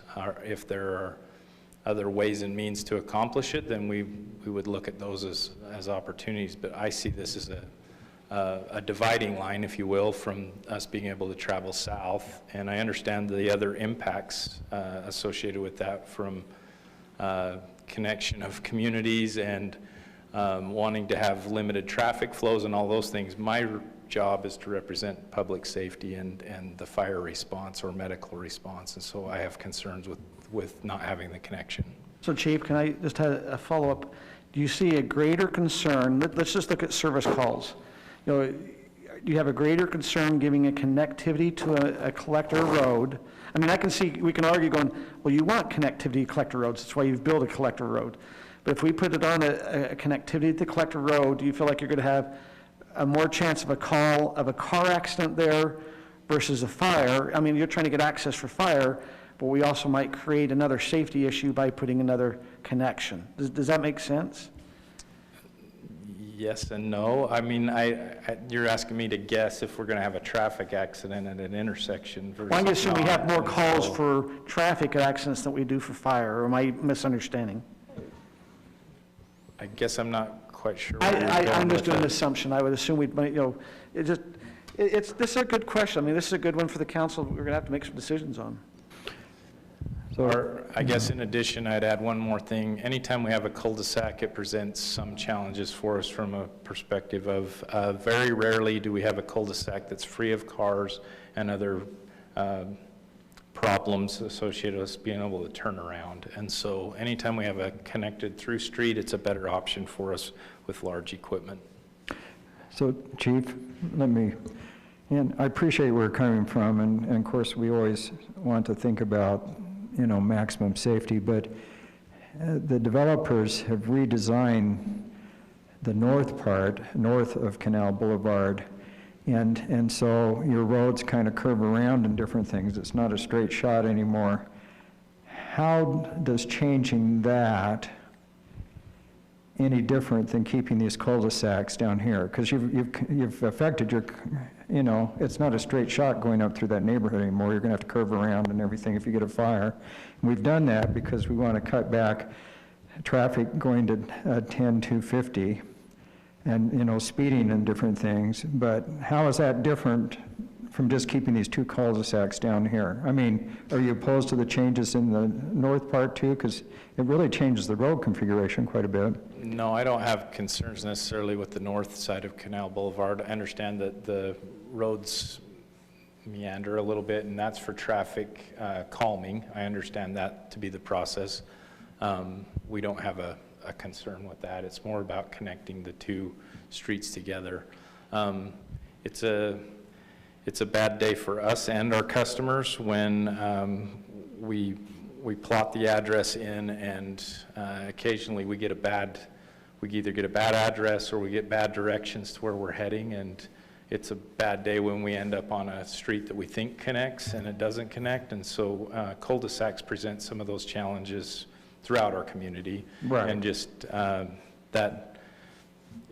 it just adds to our challenges we face from a response perspective. Well, it's always a challenge because the residents like to live on cul-de-sacs. They do. And and we've got cul-de-sacs everywhere in the city that we have to address. I don't know. I don't know. I'm kind of opposed to number 5 stipulation, but that's my opinion. So.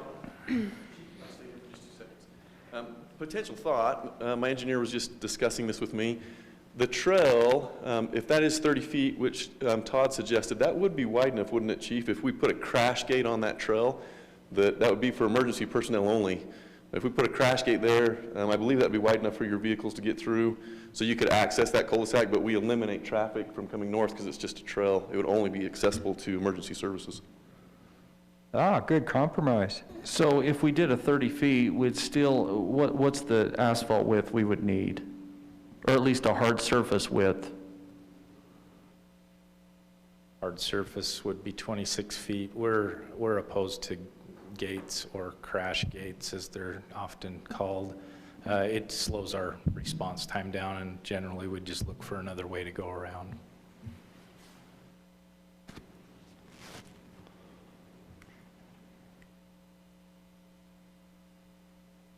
So my initial instinct would be to let them keep the two cul-de-sacs. I think this developer has jumped through a lot of hoops, thinking back to when it was an R130 proposed and then everything with the wetland. So I appreciate the safety concerns.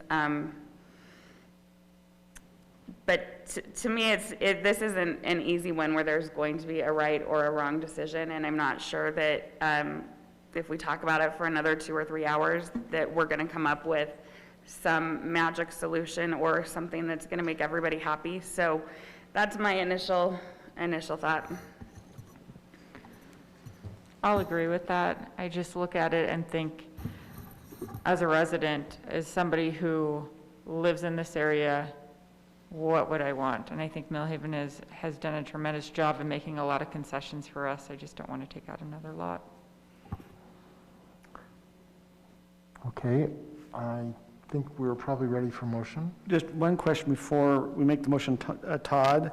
I brought up about this lot number 15 that we need to, do we need to have anything put on that lot 15 as a height restriction for vegetation, or do you feel comfortable we can handle it through our code? Because you said, well, maybe we better add that. I would feel comfortable if you wanted to just add something with the motion that they would make sure that the site distance was never impeded by vegetation, and then we can work with the developer from there. It shouldn't be an issue, and we've actually talked to the developer, and they're okay with it already, so.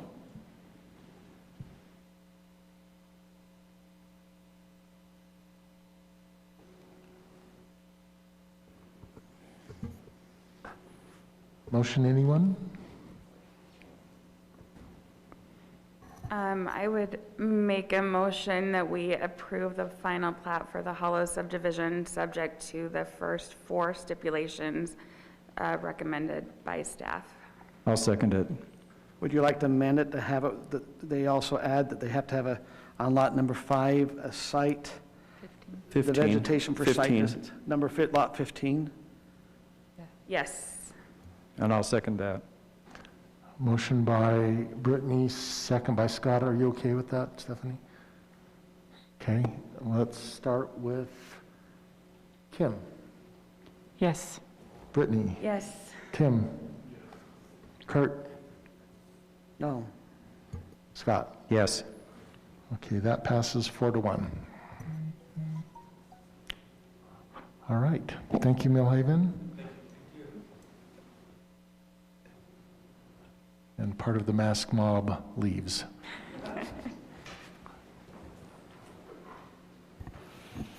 And 2 more enter. All right, probably next item. Next item is action item Ron Peck, pressurized irrigation connections outside of city limits. Who's doing it? Todd, are you doing that one? Yes. Mayor, Council, we've talked about these connections for several years. It's back. We've made some changes and worked with the applicant on several of the issues that have come up. I'd like to just go through, just real quick reminder that this is, the applicants are requesting 2 pressurized irrigation connections on 6800 West. Just below 9600 North. They already have an existing connection off of 9600 North.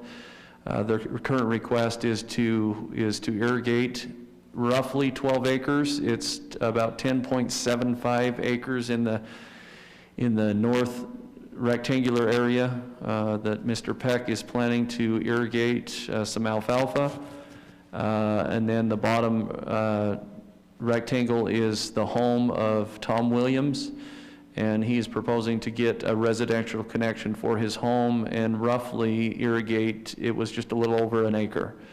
And so that is currently the request. The applicant has prepared a concept plan, if you remember. I apologize, I did not have a copy of that. He provided a paper copy, probably, I can't remember, about a year and a half ago. Basically a concept plan that they would eventually bring 6 to 8 lots that could be annexed into Highland.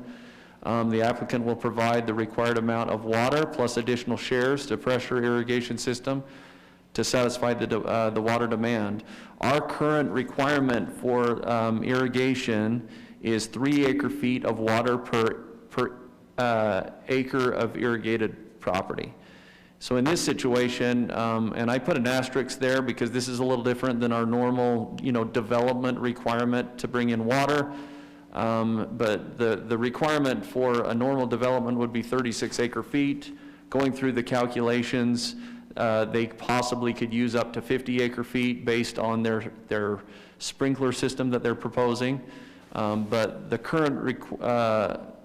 current proposal is that they would actually bring in 140 acre-feet of water right to the city, and then we would just pass that water through the system and provide the water. 90 acre-feet of that would actually be stored water, meaning it's Provo Reservoir water, and it would actually come through the canal pipeline. So you can see there's quite a difference in what is required versus what they would be bringing into the system that we could potentially use for Highland. So can I just inject right here? Sure. So on a bad water year, does it ever get as low as 40% of our allocation? Not necessarily 40. Since I have been here, definitely not. But yes, there is reductions in what we would get. So a Lehigh irrigation share, on average, produces about 2 acre-feet of water. So 1 share would be 2 acre-feet of water here in Highland. That's water that comes out of the mouth of the canyon. On a bad water year, that could get as low as 1.2 acre-feet based on what I have seen. So they're providing enough water that their needs would be met even on a bad water year. Correct, yes. And so they're providing enough water that unless there's extraordinary circumstances. We have already talked at length with Mr. Peck and Mr. Williams, and they understand that we would keep them under the same restrictions that any normal share would be. If it gets to some extreme case where we actually drop to the point where their actual paper shares don't produce enough water, then they would be on the same restrictions as everyone else would be on. Does that make sense? Yep. Yeah. So, yeah, we will, you know, during the life of the agreement, we will need to coordinate with Mr. Williams and Mr. Peck, and on a bad water year where they do not produce enough water into the system, we would reduce their amount that they would take. So can I ask a question, Todd? Sure. So we have this 90 acre feet in the canal. Now, my understanding is, I mean, I've lived here most of my life. I've never seen the Murdoch Canal dry up except when they turn it off. And that's kind of water in reserve that we can use in the rest of the city, right? If we get low, you just have to pump it into the pond, right? Correct. That's the reason why I kind of put in parentheses there, it says water insurance. You know, we use our stored water as water insurance. We use the water out of the canyon as our #1 source, but late season we have to supplement with wells, with the water out of the pipes, with water out of the CUP line.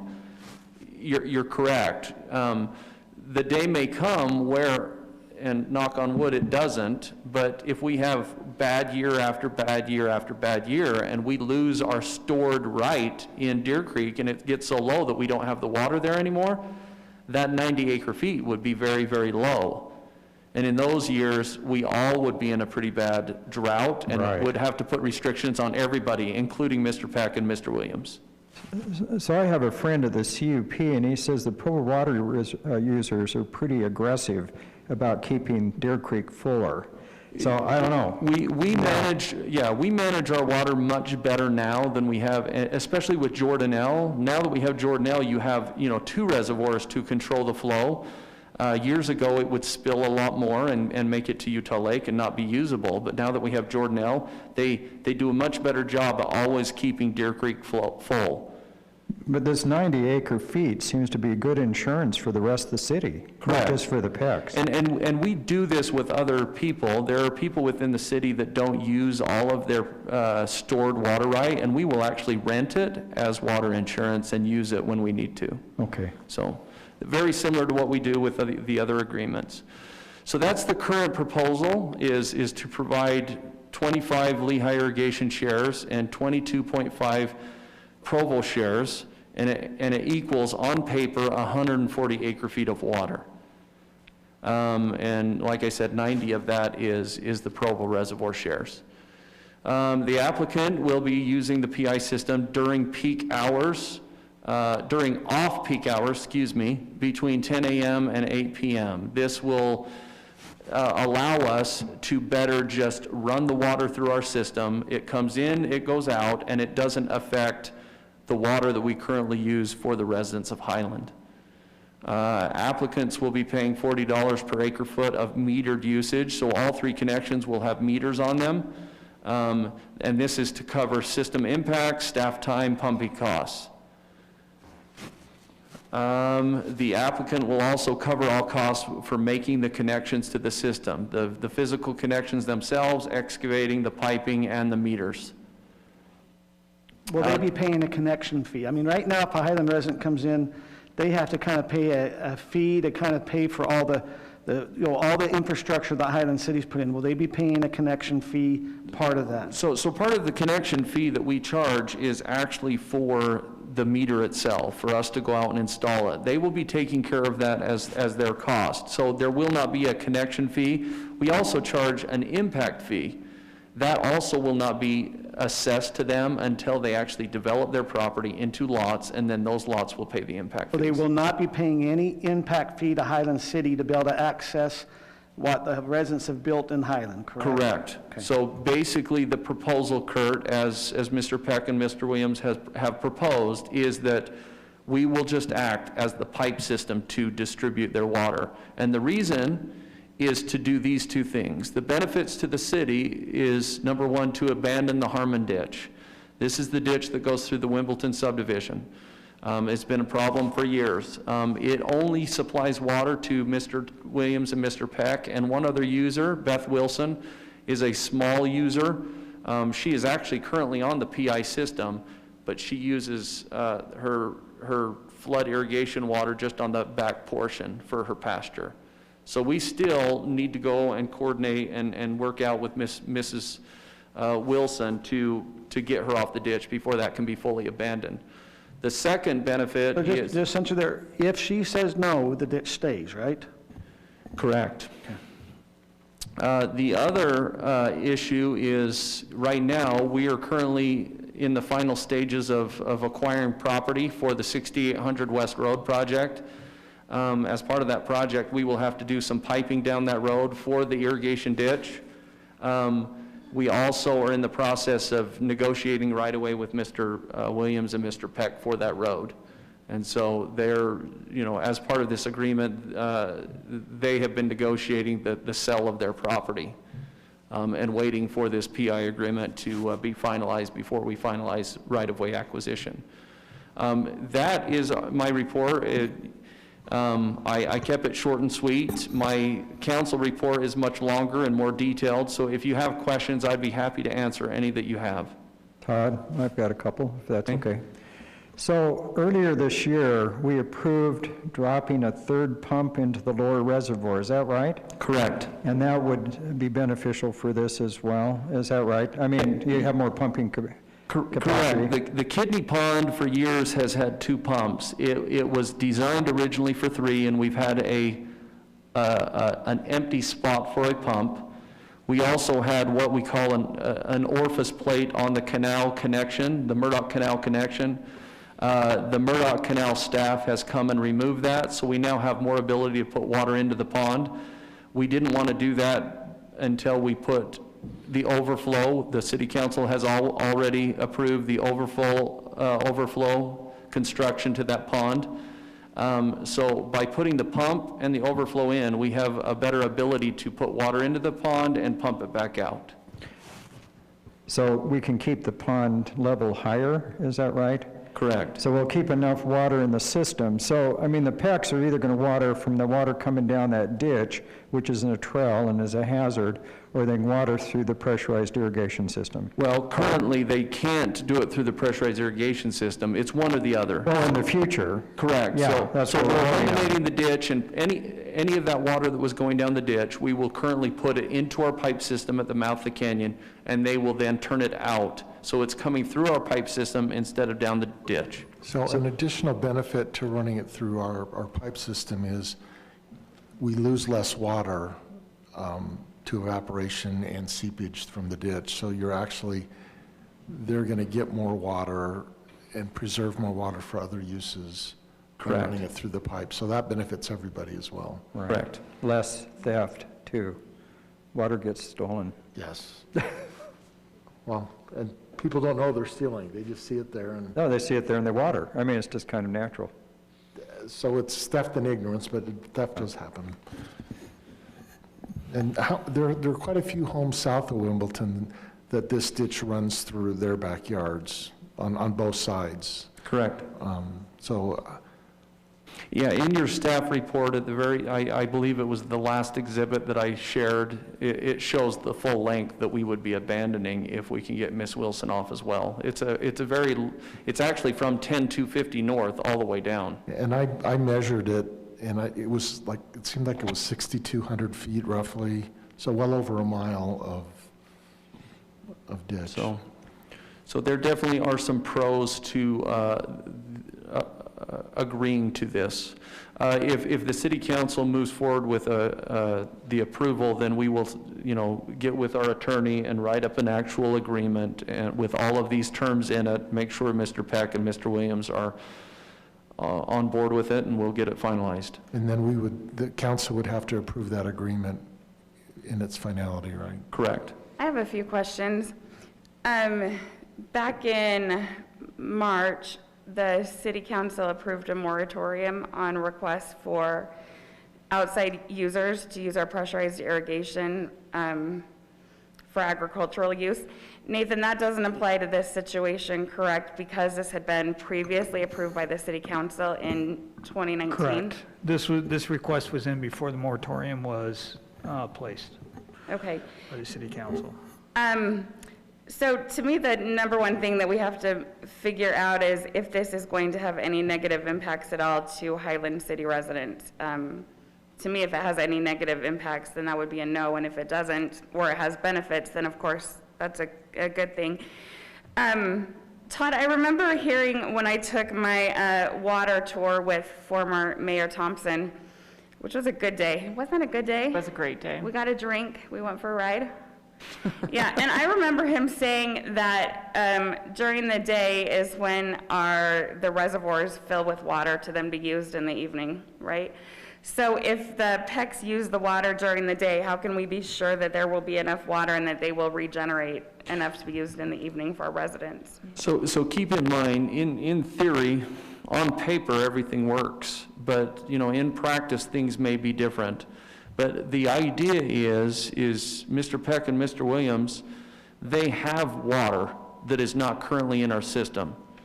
We currently have water rights that we are putting into our system and filling our pond during the day. If you put additional water into that and pull that same amount out, or even less out is really the current plan, then you're not diminishing your ability to fill the pond. Does that make sense? Yeah, it makes sense, except for I guess I sometimes get confused when we talk about water because it seems like there are always two issues with water. There's number one, the supply of water, and then there's number two, the problem of getting the water where it needs to go, Distribution, right? yes. So I guess that's where I sometimes don't understand how we have one and not the other when we have both. Water is very complicated. That is what There's never enough. There's never enough, but... That's why I worry about this, right? The point is the current proposal does not come with costs. There are costs. There's going to be staff time, there's going to be pumping costs, there's going to be wear and tear on the system. The hope is that water coming in from the PECs themselves is the same or less going out to their property, and the $40 per acre foot that they would be paying for that water will cover the costs associated. So right now, I mean, several years ago they came to the city and there was not these current benefits that we are seeing as staff. And so obviously there was no benefit to Highland City residents for making this agreement. But currently, the pros and the cons are very close. There's always going to be a negative impact. When none of us have water, supplying water to an alfalfa field is going to be difficult. But the thought is as long as it's not impacting our current water rights, then really it's not impacting the city, the current residents in the city. Does that make sense? Yeah. Whatever they have that they have available to put in the system, we will then take it out of the system and it's not impacting the residents, as long as we follow this criteria. Sure. So I remember hearing at the time back in 2019 when they did this, that this would make them the second largest water user in the city. So is there a contingency plan for what happens if things don't go according to plan? I mean, sometimes things don't go according to plan. Well, currently, if they don't follow the agreement, we would treat them like any resident in Highland and shut them off. Right. If we're not following the agreed upon amount and cost, then we would treat them like any resident. And if there just isn't water available, then who gets water first, Highland residents or the PECs? They would get their portion, and the Highland residents would get their portion of the current water right. We're going to treat their water rights The same as their water rights. We are just transmissioning it through the system. Okay. But Todd, they're offering almost three times the water rights that they'll use, actually 4 times, that they'll use, and that's reserved for the other residents in the city. So that seems to benefit the other residents in the city. Correct. They get to access their other. But Councilman Smith, remember that that is on a good year when it's all available. Okay, Sure. but there's something that Scott's bringing up. I asked some questions. Our residents use on an average 1.5 acre feet when they water their lawn. I pulled up on data shows that alfalfa fields take 4 acre feet.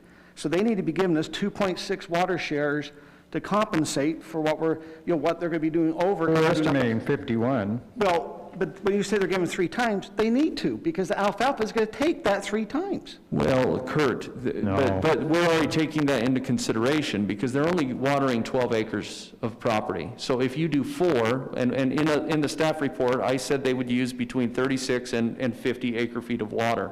So that is pretty much the 3 times. The alfalfa use is going to be between that. And so they are still providing on paper 140 acre feet. And so, yeah, it's not quite 3 times the amount of water. And keep in mind, we are metering all 3 connections. We will know what they're using and how much, and we will work with Mr. Peck and Mr. Williams to make sure that we are following the agreement as agreed upon. Hey Todd, I have a question. I know that we're charging 40 acres per acre foot. Is there the ability to revise the fee as needed if it doesn't cover actual cost and maintenance? So where we came up with the 40 is we actually looked at all of our pumping costs for our current pressurized irrigation system. And so we looked, okay, what does it cost at the Canterbury Pond itself to pull water from the canal and pump it up to that zone pressure and deliver it? And it was under the 40, but basically rounded up for our time and maintenance. That's the number that we came up that would be fair. And I've already talked to Mr. Peck about this, and he is aware of it and feels like it is a fair compromise.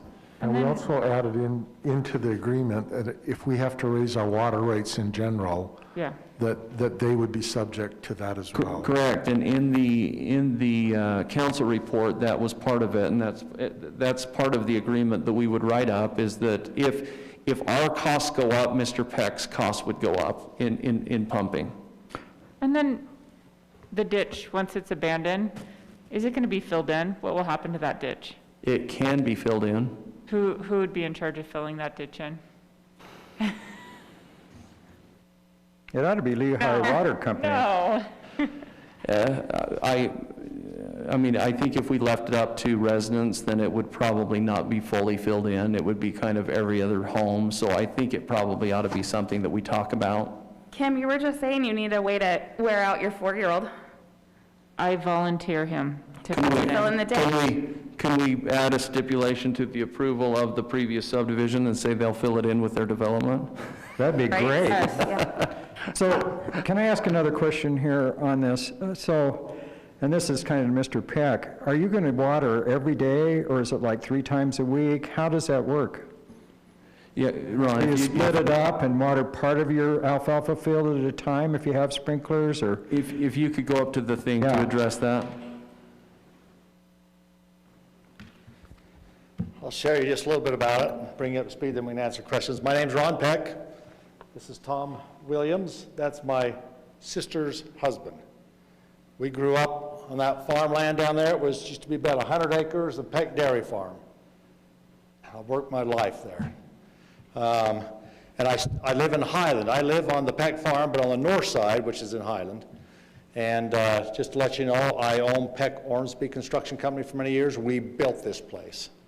We did this. We did the police officer's place. We did the fire department. I love Highland, and that's why we're here. I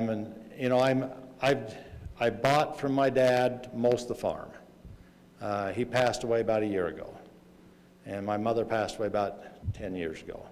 So anyway, I did develop some of in the lower Lehigh, but I'd like to put some in the Highland there, and that's what we looked at. The reason I couldn't put more in is because I can't get the sewer line to hit a lot of it. So I'll put a lot of it in Lehigh and some in Highland. And I don't know that I'm going to do it for a long time because I still love the farm. Anyway, that's a little bit what we got. And just to share with you a little bit, kind of what he said, we have 25 shares of Lehigh water, which you can get in without pumping. And that's a lot of water shares.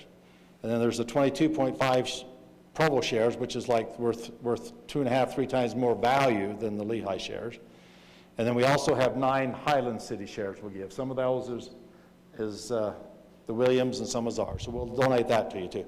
So we're going to give you over $1 million worth of water of value to use each year till we decide to develop. But it is about 4 times more water than we will use. So with $1 million, we get to keep, right? Huh? We get to keep the $1 million worth of water. 9 shares of Highland.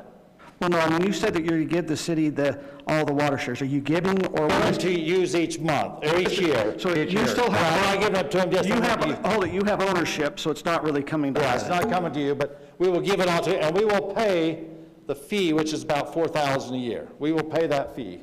You're not paying it, we're paying it, and giving you all the extra water. So we're really reaching out, I think. But we want to still farm some of that because we have some horses now. I hate horses, but my sister likes them. But anyway, so we did that about 4 times. And we, in 2000, it was December 2019 when we had this come on in the city council and it was approved. And there was like 12 different citizens that came from Highland City, and they're the ones that want to get rid of the ditch as much as I do, because it goes right up there and they were afraid their kids would get in there. And we're the only ones that really use the ditch to irrigate. And we lose a lot of water irrigating because it comes all the way down and floods out and evaporates out and blah, blah, blah, blah, blah, blah. But what we would do we're going to have to probably spend $5,000, $10,000 to put in the lines in through the alfalfa field, and we're going to have to get more sprinkler lines and more, with the things and stuff. So we're going to spend a lot of money to do it this way. So it won't be a drip system, right? It'll be some kind of a sprinkler system with the wheels. wheels that you push. Yeah. And we'll rotate a little bit, and the nice thing is it's going to save, and I don't know who's paying to do the construction on the 6,800 west, but it can save you about $100,000 not having to put it in the ditch and all the pipes and all the access. And so that's an advantage too. And so anyway, So how frequently, the question was, how frequently would you water? We would probably water, normally what we water down there is about every 8 days. And really, I don't know that alfalfa is a whole lot worse than regular grass, because it has, those roots go down about 3 or 4 feet, so it keeps more water.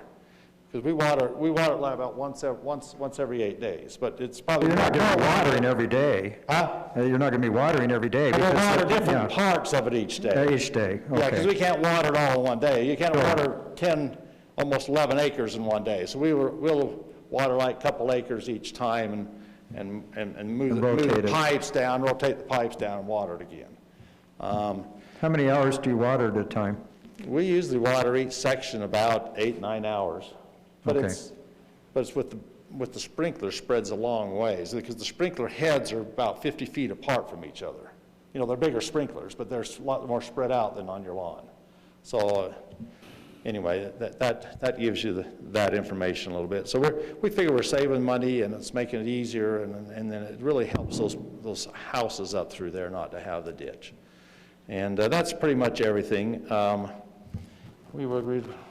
With the water shares. Only other 2 suggestions we had a little bit that we'd like to do, because we think we're giving you lots of water, and I think it's a win-win for everybody, is that originally I didn't know that we were going to have to pay for the little bit of water line coming out through the new road to where the meter's at. We figured from the meter, just like everything else, we would do the rest of it through the 10 acres. So that was my thought. I didn't know I had to pay for the water line in the street, because you're going to be there doing the construction and all that type of stuff. And the line's already there. It's just got to go out another 10 feet or so and the meter put on it. So that was my question. I didn't think I had to pay for the little bit of water line and meter there. That was the one question. And then the only other thing I thought of was the $40 per acre feet. It's really not bad, but most of the time with the 25 acres of Lehigh shares, you don't have to pump anything. So I was thinking maybe instead of $40 per acre foot, maybe just 25, because a lot of times you're not pumping. So those are my only 2 things. 2 little minor issues, but whatever you decide to do, that's my thought. So, You can ask, I'll answer any questions. so Mr. Peck, if you develop that land, and I think it's wonderful that you're not going to develop for a while, because I like open space, but if you do develop it, you would lean towards putting 6 or 8 lots along that road, because across on the east side is Highland, on the north is Highland. Yes. And Highland actually goes up kind of behind a little bit as well. Yeah, because see, I'm in Highland, and I'm on that same I'm on the property just a little bit farther north. I'm just south of 9600. Right. I'd love to see it stay in Highland. Yeah, I like to keep some of them in Highland too, because I like, the lots, my lots in Lehigh were a 1/3 acre or bigger, but you can sell the larger lots that you have for more money, so it's about even Steven on the. So you like larger lots in Highland? Yeah, I do, Yeah, because we like large lots here. I do mean, too. Yeah. So, yeah, and I don't know if I'm going to develop it or not. I haven't decided, because I love to look out my backyard and see the farm I grew up on. It reminds me of my family and my siblings. So anyway, but if I die, my kids will do it. Because they're not farmers. So is there any way to stipulate to your children that those 6 to 8 lots? Yeah, I've got kind of a rough layout and design and everything, because I did 50 lots in Lehigh down the south part of the farm. That's just on that next intersection where the new church is at and stuff there. I did all that, and then I did with the engineering firm. We did a kind of a layout of what we will do here, and that's why I worked with Todd on where we want the two things come in. Where we want the thing come in on that farm part, then just south of the next 3 houses, I have that property too, and that's why we put the 2 layouts there, so that would meet the layout I've kind of done on the future development. So, Mr. Peck, just to help maybe clarify what the mayor is talking about, you're talking about putting 6 to 8 lots inside of Highland. Part of our municipal code, this property is outside of the Highland boundaries. It's actually in Lehigh's annexation plan that we signed an agreement to in '99. But part of our code states if we provide water to someone outside of Highland, they have to enter into agreement that when they come, that they will, 1, agree to come into Highland, 2, that they'll pay the impact and connection fee at that time when they come in. I agree. Are you agreeing that you will put those 6, 8, we're going to say 8 lots. That's just regular development. I don't know that I can get 8, I can get at least 6, because I have a road there, I have lots on both sides, but because of the sewer line, I don't want to pump into a sewer line. So, but you will sign an agreement with Lehigh City, or not Lehigh, but with Highland City, that you will bring those lots, at least 6 lots, into Highland, and at that time, then let's assume, because here's one problem we do have with the situation of, this is a part of the Lehigh City annexation plan. And so you'd have to get approval from Lehigh City because you're in that, and then you'd have to get approval from Highland City to be able to annex in. But you would assign agreement that if you go through those steps, that you would make the steps to apply to go into Highland. Is there a reason you don't bring all that property in right now? I mean, why do we have to wait for your kids? Is there? I don't know what I can do when I develop it, how much I can get into with the sewer lines and that type of stuff. That's something when I've got to spend the engineering fees and monies and all that stuff. I'm not doing that now. That's my estimate. And that's why Todd kind of put it in there, and if that'll be in the agreement you sign, is that, we're going to try to get some of the, 6 to 8 months. Not just try, but you're going to, and if you don't succeed, see, one of my concerns are, you're not paying any impact fees. You talk about all these water shares you're bringing. I've lived here in Highland for over 25 years. So Scott, we've paid for this pressurized system that you're able to come into and pay no impact bill. It's really nice to put the shares and just start running, but I had to help pay to put up all the different ponds, to put all the pumps in, to put all the lines in the road. If you don't want me to do that, leave the ditch in and we'll flood irrigate it. And that's one of the things we'll make a decision on. That's fine, you decide.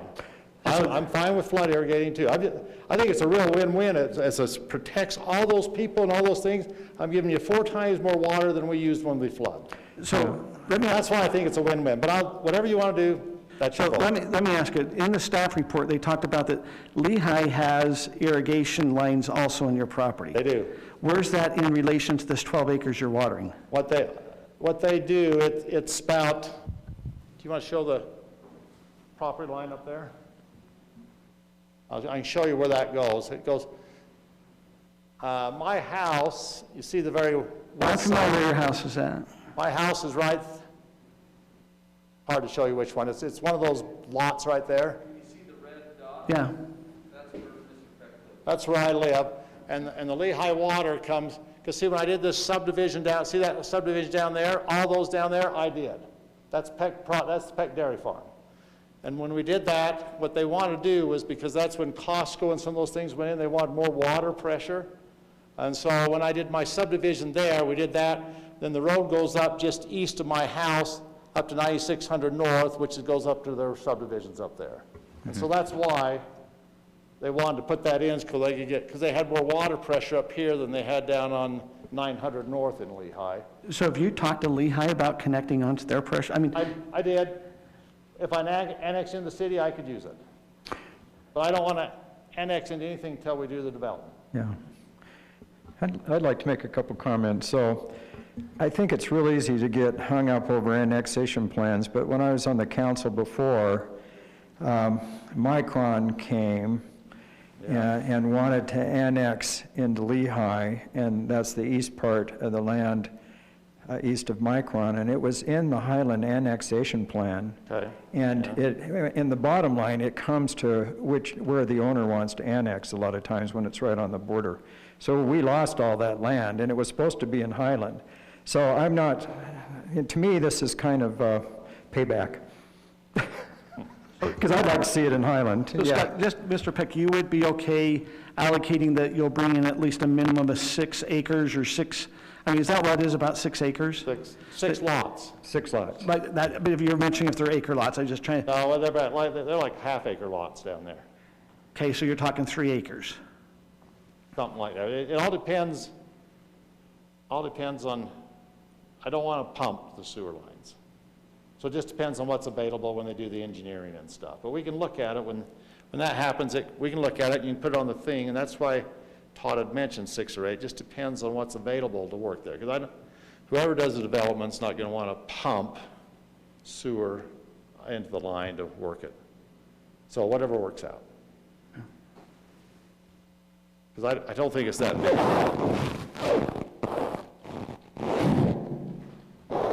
I don't have any more questions for Mr. Peck. I'll have quite a few for Todd. Sorry, I didn't mean to make this so long. That's all right.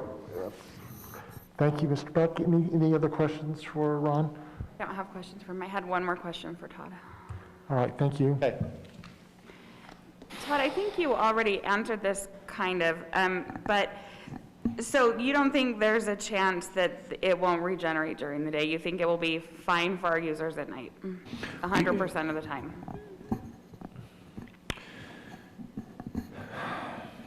Sorry. I can't say that 100% of the time this will not create an issue for us. If one of our pumps goes down at Canterbury Pond, then we obviously are not going to be pumping as much as we probably should into our system and regenerating our ponds. So there's going to be situations where we, because of operations and maintenance and pumping and all sorts of things, there's all sorts of situations where adding a 12-acre parcel of alfalfa could create an issue. Currently, with the plan that we have in place, we feel like we can supply the water to Mr. Peck and Mr. Williams and still not create an impact on the existing residents, because it is water in and water out. So that is what we as staff are proposing. There are all sorts of scenarios where I could explain that it's going to create a problem, but it's a problem that other existing users on our system create, but they're residents of Highland. So that's the only difference here. These current connections would be in Utah County, not in Highland. So Todd, the Pecks will have all their water metered. Correct. But all the residents in that area, most of them, the new ones I guess are metered, but a lot of them aren't, right? Correct. So we actually have strict, because we're going to watch their meters, right?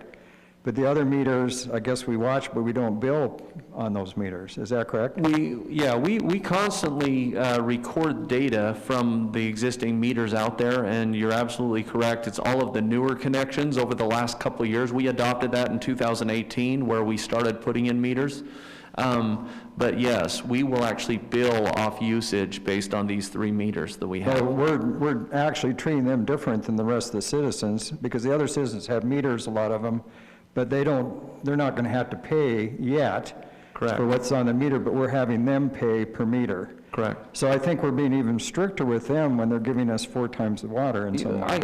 I think it's a give and take because I'm not opposed to it, but I think we should bring that out. Well, I mean, we're not, in ways we're treating them like, normal residential connections, but in other ways we are not. Similar, we're not charging impact fees and those things. They're in charge of doing their own meters, which we normally would pay for through a connection fee. We're not doing that. So we've tried to, in working with Mr. Peck, we've tried to find a happy medium in what the impact is versus the benefits. Can you help me? You say 3 connections, but in the packet it only talked about 2. Where's this 3rd connection? Well, there's an existing 3-inch connection off of 9600 North that Mr. Peck currently has. And correct me if I'm wrong, but it just comes into the alfalfa field out in front of your home. Is that correct, Ron? We've never used it. My dad had that hook connected. So it's already hooked up? Yes. We've never used it. But the plan is to put a meter on that location as well, so he can utilize the 2 connections for the property. So will Mr. Peck be doing it to water his own? I mean, I know your home's in Highland, so you'll be connecting that up and watering that Highland area? Because isn't the 2 connections just for this 12 acres? So the new connection would be right here at this intersection, and then we would have 1 residential connection for Mr. Williams' home. Those are the 2 proposed connections to the system. Yes, Tom? Mr. Williams, would you mind coming to the podium? Thank you. We ask you to do that so that it gets recorded, because then you're speaking to a mic. I know you're talking a lot about the when I can water and when I can't water. And part of dealing with farming and water masters and everybody else, it's a give all the time. So if there's problems with the city, I don't water.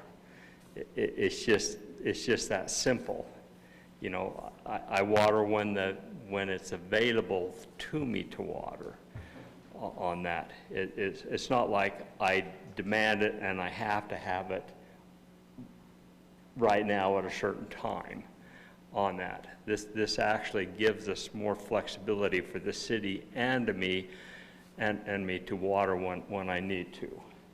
And the thing is too, is we can set up a schedule where we're not putting a great demand on the system at any one time. We can limit our use because we can water on it. But that's a schedule we'll have to work out with the city and what the demands are and the engineers. And to add to that, in this situation, we're going to treat it like it's their irrigation shares. Late season, when we don't have the storage and we don't have the stream flows, currently, they would end their irrigation season short. We will treat them the same way. If we have a very bad year and the water, basically the allocation for those shares is up in August, they would stop watering at that point. Correct. That's not what the proposal talked about, that you would start filling the water. If they're treated the same as all Highland residents, we start pumping in from the wells. So you're stating that they will not get water from the wells. Correct. Except you can use all that in the canal you have now, so we don't have that. And the canal does not dry up. Yeah. But they will give us an allocation. They'll basically say, okay, the Provo Reservoir shares, you're going to get a 75% allocation this year on your stored right. We would then tell Mr. Peck and Mr. Williams that at 75% of your allocation, you have to stop watering. Does that make sense? So we would treat them a little bit differently than a regular resident. But we still ask residents to cut back when there's a down year. It just doesn't happen. And will all that be written into the contract? Yes. So I'd like to make a comment here. I made a few, but we've talked about all the specifics of them irrigating, and I personally think Mr. Williams, Mr. Peck have kind of been over backwards to make this work, and I think the city staff has done a lot of work, and I appreciate it. But the big reason I really favor this is to eliminate that open ditch that runs by several homes and is going to run by more homes now that we're developing the hollows.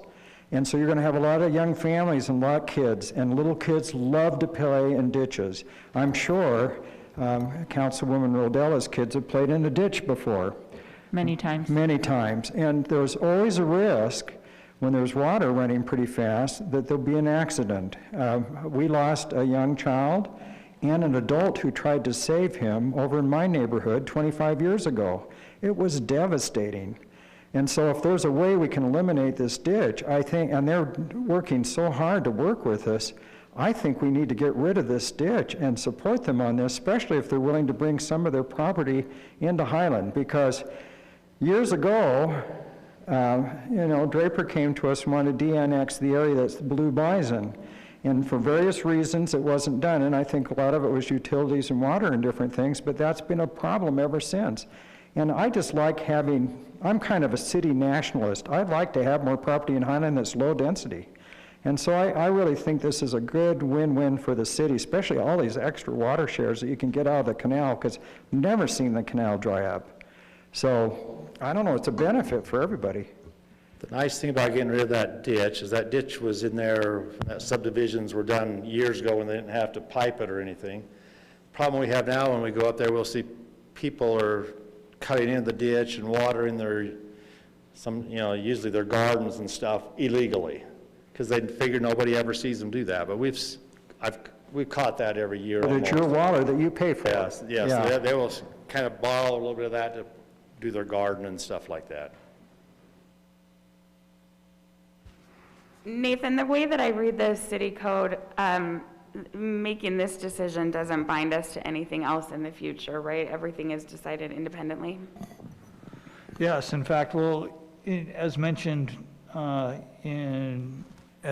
we will have to update certain sections of the code. We'll make sure the policy states that, but each individual request, assuming the moratorium is ever lifted, would have to be reviewed and stand on its own merits, and the council would have to make individual decisions. This isn't land use where you're tied to specific things like for administrative decisions. This isn't one of those. You will have discretion on what to do on those. So what you're saying is this request is outside of Highland. But if we have a Highland user, which I have several that live just right by me that have 10 to 20 acres, if they come and bring just as many water shares, and they come in and they've been paying, they've lived here in Highland, been paying city taxes, and they make the request, for a council person, I'd have a hard time saying, well, we let someone outside of Highland take that opportunity, but we can't give that their same opportunity to a Highland resident. I understand that you're saying we can make each decision, but there is a precedence where there's an expectation for residents or farmers. That was so Todd, how many Highland residents, this is going to be 12 acres being watered, how many Highland users do we have other than churches, schools, or parks that are even over 7 acres that we've allowed to connect? None. So we've never even allowed a Highlands to connect. No, I think the biggest one we currently have is close to 5 acres. Okay, so then we kind of look, so as we come in, we have, this is an outside of the boundary request for being one, like I think, Brittany, you said this is our second largest water user. That is what I read in the report. Okay. We have, I find this really interesting. We passed an ordinance, it was an ordinance in 2019, me and Scott were on the council, that the residents of Highland only can water every other day and only at night. because we have water shortage. We put this message out to them that we are short on water. And I understand that the PECs are bringing water shares and things that way. But it sounds like, and I don't know if in the agreement, Todd, are we talking about we're going to say specific days they can water? Because it sounds like they're needing to water every day to make sure their alfalfa fields as the rotation goes through. We are going to restrict them to the amount that they're proposing, 36 to 50 acre feet of water. Okay. Then as we kind of look at water usage, and I think we talked about that, is right now the Harmon ditch is every 10 days, correct? He said 8 days. Yeah. It's 7 days? Yeah, I believe it's 11 days on the turn. Is that correct? And then you guys have it for how long? I'll take it for about, it really depends on how much water we dump into the system. See, I can take it out of the canal, and I can dump that water into the system. With our 25 Provo water, we can actually access that in there to meet my needs. You know, one thing I think you're missing all is.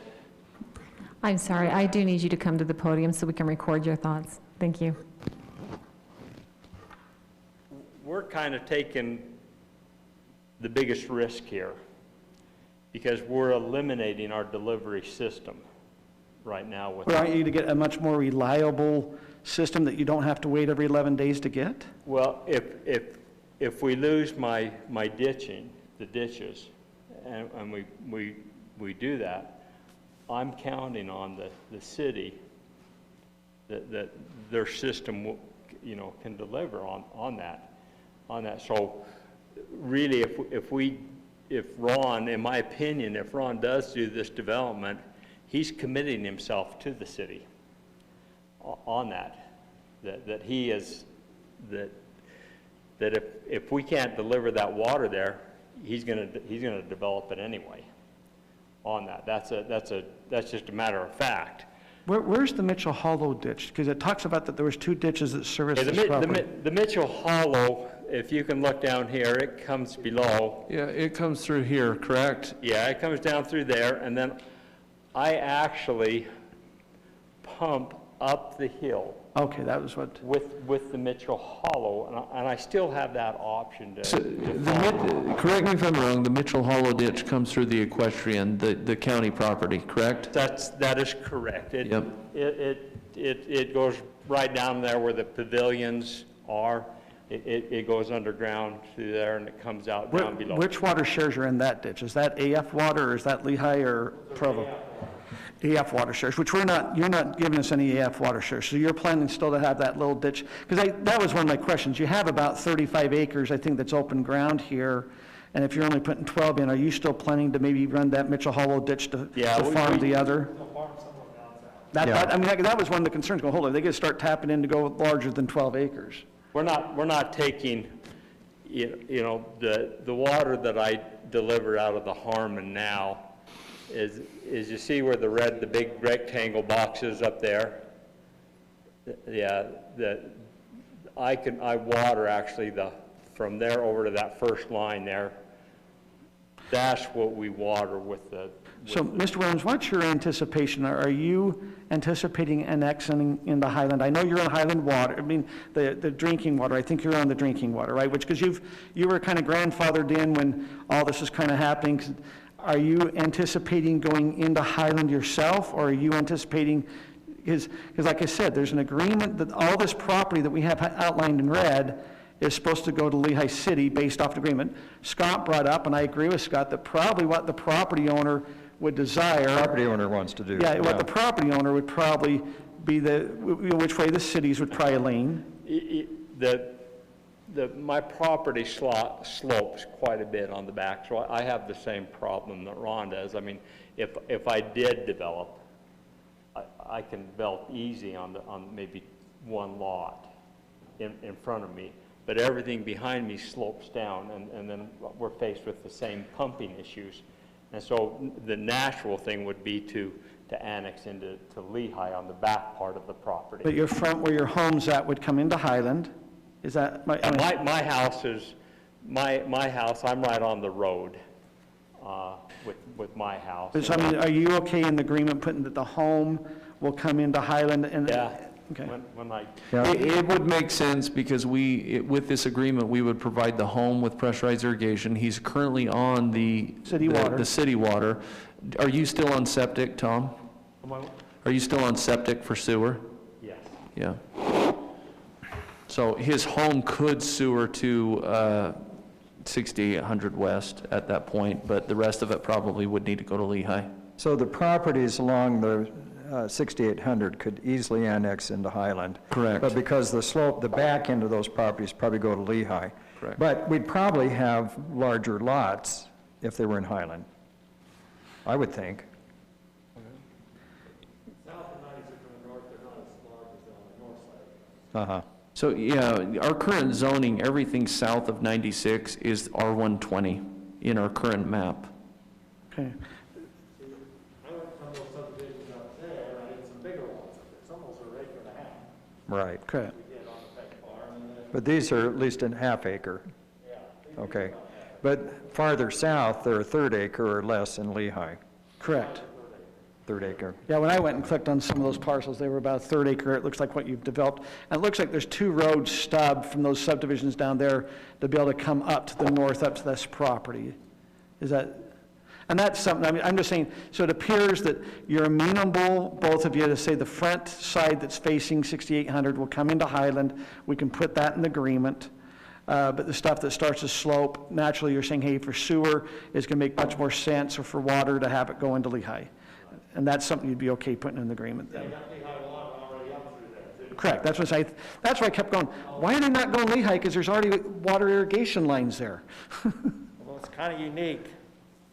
Just to let you know, my dad, he's right down there on the edge of the 3 farmhouses that he lived on, my dad and my grandpa. They lived up in a dirt lane up there where I grew up. And like about 20, 25 years ago, because we just had wells, and Highland water was before it was in the city.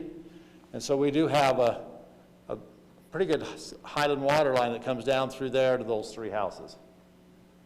So we do have Highland water there. So Todd, going back to what Brittany talked about with water pressure, and this is, I think, a big concern when we need to look at how does this benefit all of Highland residents? Is there a detriment to it? I was one of the first homes 25 years or 27 years ago that was put on pressurized irrigation, and I was able to put on 7 heads per zone. Right now, I'm having problems where I don't have, one of my heads won't get enough pressure, and so I've tried to rework them to be 5 heads per zone or 6. How do we make sure, as we add a heavy user, because this is a large user. We haven't we haven't allowed Highland residents to do it. We haven't brought outside residents in to do it. This is a large user coming in. How are we going to make sure that I can look at the residents in the face? This will not be detrimental to your water pressure. This won't be a risk to us as a city. We'll always have enough water, at least the same. And I still like you to address again that what happens in this August, September time period when we turn on our well, what will happen with the Peck property? Because that was a little bit new where you're saying the Pecks then would be turned off. So in theory, this shouldn't impact because we're requiring them to water between 10 a.m. and 8 p.m. So we've always told our residents they can't water because we're trying to, it's terrible for watering because it evaporates right off the ground, and we're trying to regenerate our ponds, and so it's kind of opposite of what we've kind of been telling the residents. But the point is if we're putting X amount into the system right now, from 10 a.m. to 8 p.m., that X amount is going to our ponds, okay? And remains the same. If we add Y to X and it becomes Z amount, it's bigger, and they're only pulling out Y, we still have X going to our ponds. And so the point is, for pure volume purposes, it's in theory not creating an issue, because for pressures, nobody's supposed to be watering at that time. Now, there are a select few in the city that we have allowed to water during those times because they just can't get pressure at night. But that is an isolated situation where we have very small pipes and we don't have a whole lot of looping in those areas. So, yes, Kurt, this is impacting our system, But right now, we have the cons of allowing them to water, but they're bringing in the water, so in theory, they're not creating the issue. But we also are eliminating a ditch, we're eliminating the piping on 6800 West, and we're working with 2 property owners that we need property acquisition. So right now, it wouldn't even be an issue if any of that was off the table. If we were just providing water to this property, it would be an obvious no-brainer, no. They're outside of our city limits, and there is some impact to our system. Even though it's their water being transmission through, there's still wear and tear, staff time, those types of things. But right now, you've got to weigh, do the pros outweigh the cons? And for us as staff, we've hit a point where we feel like we really have a good agreement that is in the benefit of Mr. Williams and Mr. Peck, and for the residents of Highland, because there is some benefit to the residents of Highland for this agreement. There are some negatives, and you've got to weigh those, but there are some benefits of eliminating a ditch, and to work with Mr. Peck and Mr. Williams to 6800 West is a serious road issue, and we need that property. And so these are some of the things that we've got to outweigh and say that this is a positive for the city. So for me, watering the day is not even an issue, because we're currently doing that with parks for similar reason, because we want to not impact our residents on water pressure. So for me, it doesn't even, I don't blink at that, because we're not setting a new precedent. We're for large water users like we have with parks. When we water during the day and on Sundays when we ask residents not to for the same reason. So for me, that is not a concern. Now, it could be a concern for other people, but for me, it's not. And my feeling is if some kid drowns in that ditch, all of this becomes a moot argument. No, and I understand, Scott, there has to be some safety, but when you mentioned about, and it's unfortunate those who passed away in your neighborhood, but that was not an irrigation ditch. Yes, it was.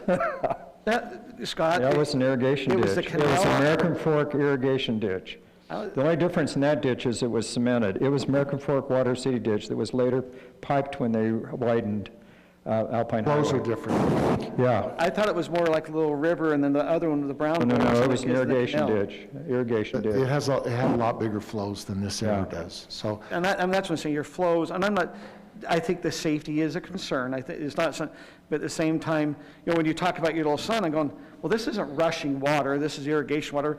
I actually watch it and I go, well, a lot of kids might want to play in it. I understand that it can be a nuisance, but at the same time, they might float a little boat in it too. I'm just saying, it's not running. This is not a rushing river that's happening.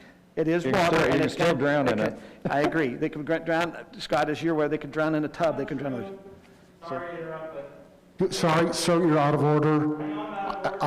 Please, just, you're out of order. Not little bullets going back there. There are little kids. It is a safety issue. I'm going to say it.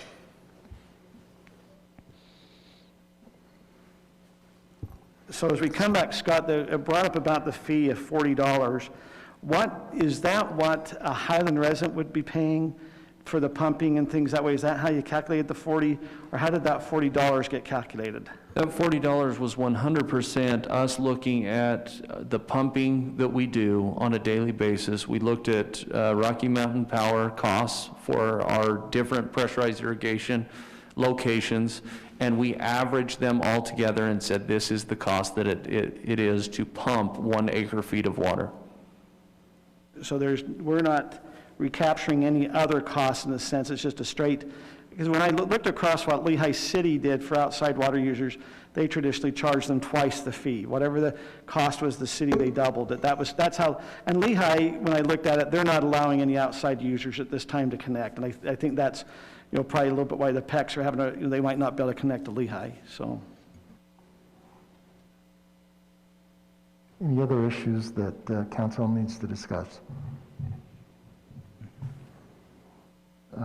Then I would entertain a motion.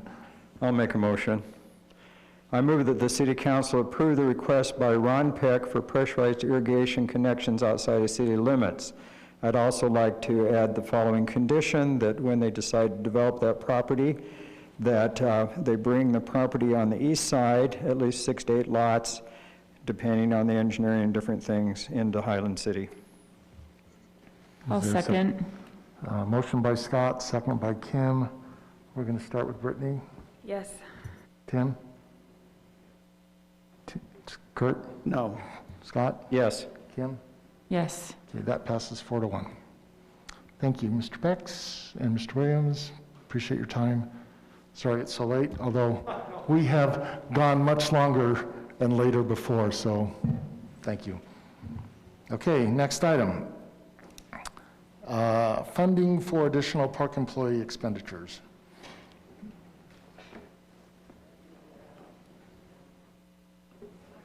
And that's Todd, right? Okay, so we'll take, if anybody wants to take a break for a few minutes, let's take a break. If not, we'll just wait for Todd. I'd like to take a break. So 5-minute break.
What was that?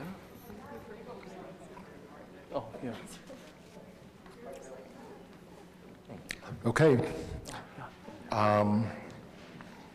Next item is from our favorite presenter, Mr. Todd. Yep. Additional park employee. I wouldn't say favorite. I'd just say the one you hear from most. I think Kelly's our favorite presenter, so. Favorite. Mine are usually dry and engineering related, so.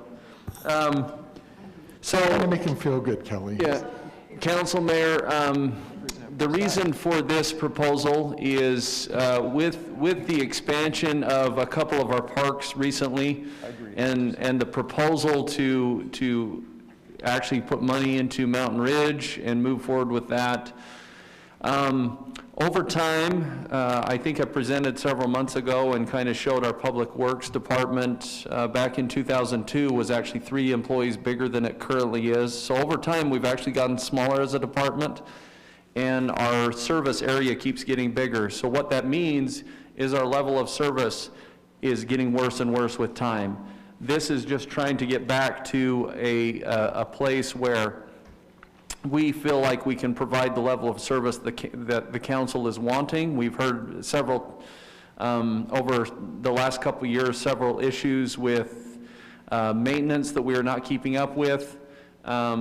This proposal would actually create a new full-time position that would be over spraying, fertilizing, and pruning. Take care of all of those things.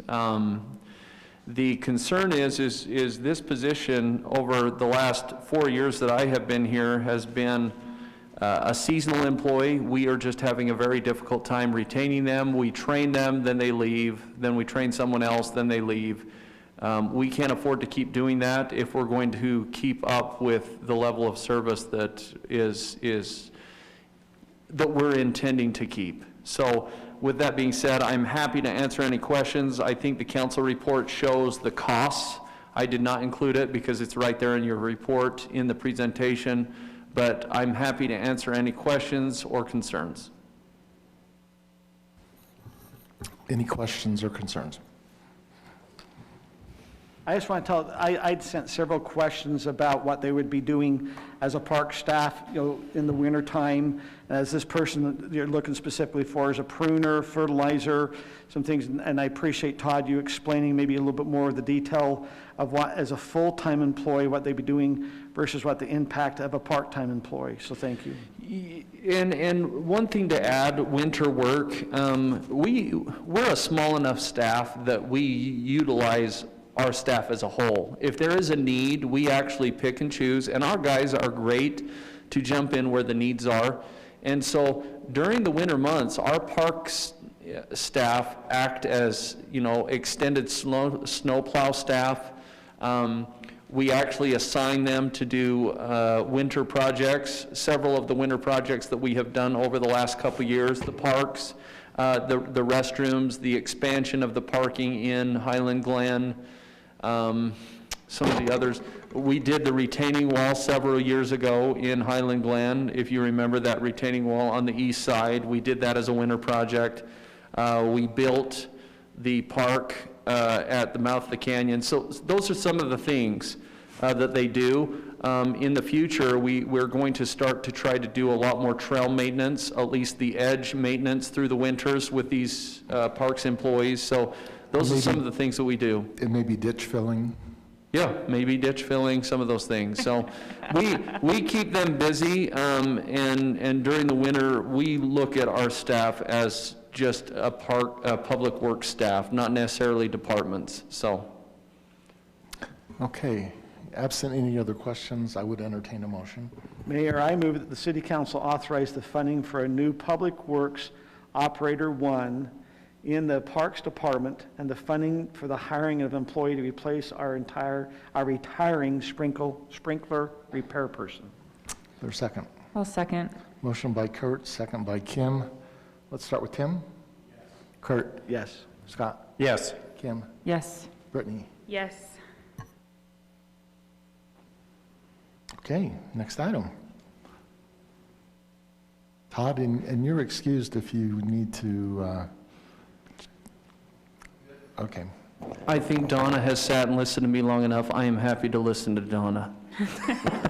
Donna is up next, Service Bid Library Catalogs Management System. Now, before she starts, let me point out, this is, I do not have areas of that personal expertise relative to a lot of how the city functions.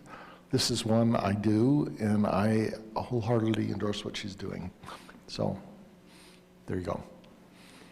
Hi, I am Donna Carden. I'm the director of the Highland Library. Since 2016, we've been using Circe Dynac's product called Workflows to manage our catalog system. It is expensive. It costs about $12,000 a year, and we have not been terribly pleased with specifically customer support. And so I've been looking into a newer catalog system. It's called Koha. It is open source, but the people in Utah who use it contract a company called Bywater to help manage the system for us. After initial migration costs of about $8,800, it costs about $3,400 a year, which is much less than Circe. I've talked to some of the libraries that use the system.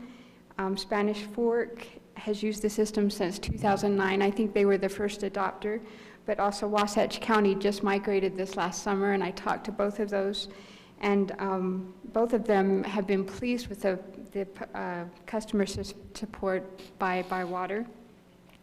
And the Wasatch director, Juan, said that the migration went really quite smoothly, and he's over not just one library, but the whole county moved to the system. I contacted our IT guys to see if there would be any problems. I contacted the NewClick libraries to see if there was any problem with them, and they're all okay if we make this decision. There's initial, after there was some unallocated money in our budget adjustments that we approved last month that would cover the migration cost. So, does anyone have any questions? I have one question. Yes. I'm going to ask this for Councilman Osler. So if we do Bywater Solutions, will it affect our PI system at all? I don't know where that name came from. I've been meaning to ask the person I've been working with, where did you get the name Bywater? No, it does not affect our PI system at all. Okay, very good. Any other questions? I just want to know if we're going to lose any features that we have, or is it basically comparable across the board with the features that we currently have? The functionality is equivalent. We kind of grilled the Spanish Fork director for a while, and we just brought our whole list of questions, and can you do this, can you do this, can you do this? And yes, we can. The only hit that we'll take, and I'll be completely honest, is the appearance of the online catalog is not quite as slick. But it functions as well. It's not quite as pretty. But because it's an open source product, it's constantly being developed. And so we're hoping that within a short amount of time, the appearance of the online catalog will look better. If you're curious about how it looks, I recommend you take a peek at Spanish Fork, or Moab also uses this. Santaquin uses this system. And I do like that it is open source. I think that's a major advantage as well, along with the cost saving. It is nice because currently, Circe kind of holds our data hostage, and once it's in open source, then we'll have complete control over our data. Anything else? Okay, I would entertain a motion. I'll make a motion. I move that the City Council approve the service bid and authorize the City Administrator to sign a contract with Bywater Solution to provide the COA open source library management. I'll second it. Motion by Kim, second by Scott. Start with Kurt. Yes. Scott. Yes. Kim. Yes. Nancy. Yes. Tim. All right. Thank you very much. Now, for those of you that are curious as to why I'm referring to Brittany as Nancy, you haven't seen the I have a boots quick she's question. wearing. Yes. Are you still taking donations at the library in books? Right there. I've had a couple of people ask me, so. We have a brand new book donation drop right in front of our door. So it's super easy now. You just take your book, you bring your books, put them down the slot. We got a new book drop last summer, and the Friends of the Library took the old one, refurbished it, and it's now a used book drop for Great. donations. Okay, thanks. So where do we put them again? If we want to donate books, Donna? So right by our front door, there's Yes. a big white bin. Okay, right there. Slide 'em in. Okay. So Brittany has these really nice white boots on that reminded me of Nancy Sinatra doing her song, "These Boots Are Made for Walking." So that's Much better than Karen. why she is, and she's going to walk all over you, so be careful. All right, next item, staff. 2021 Annual Citizen Survey. I assume that's Nathan? Yes, thank you, Mayor, members of the council. Last Thursday, we emailed out the copy of the proposed annual survey to the council. We wanted to go over that, see if you had any questions for us. We have a couple minor things to change on this. I want to make sure that it reflects the questions that the council would like us to solicit answers to this coming year.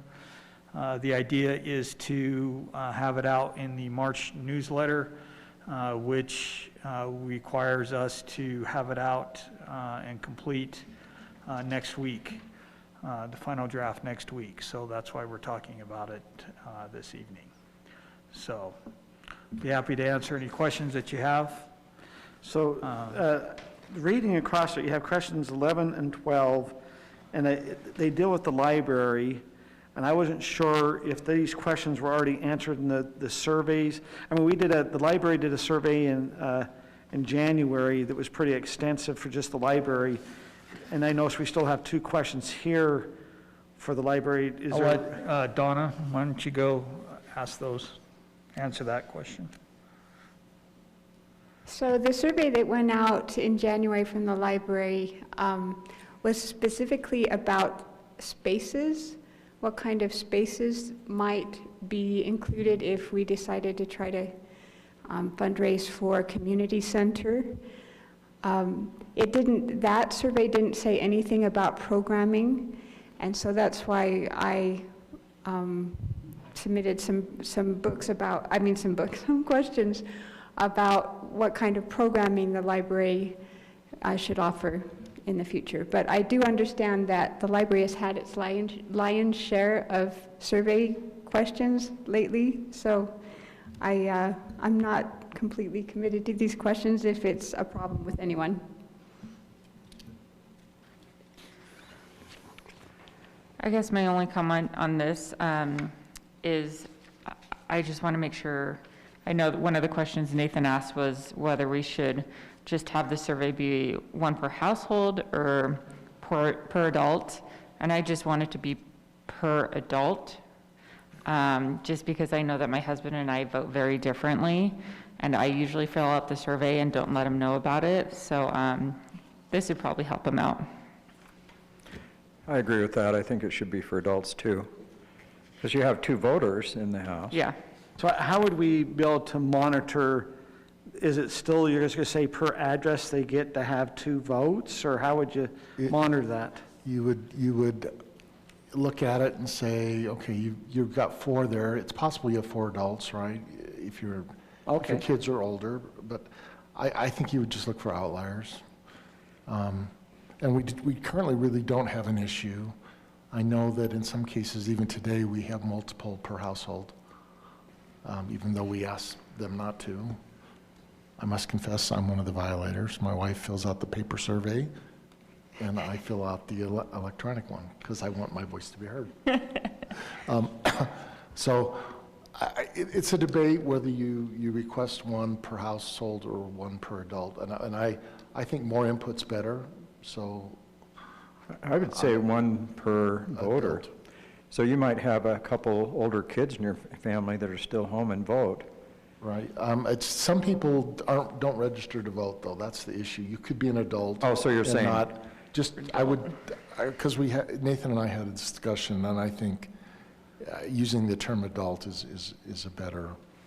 And you define adult as 18 and older, or? 21 and older, or whatever. If we just say adult, we just leave it up to people then. But if you look at our surveys, we do have what age are you, and there's very, very few that are less than 18. They're like maybe 1 or 2 in those. So if we put down adult, I mean, some will just assume it's just the parents, but we're going to be okay. I mean, like I've got an 18-year-old daughter that still lives with a senior. She'd probably be interested in filling it out. I mean, yeah. I'm just saying there could be, so what we're saying is that we're just going to put the wording, one vote per adult, or just a vote, have all adults in the household are able to vote, or?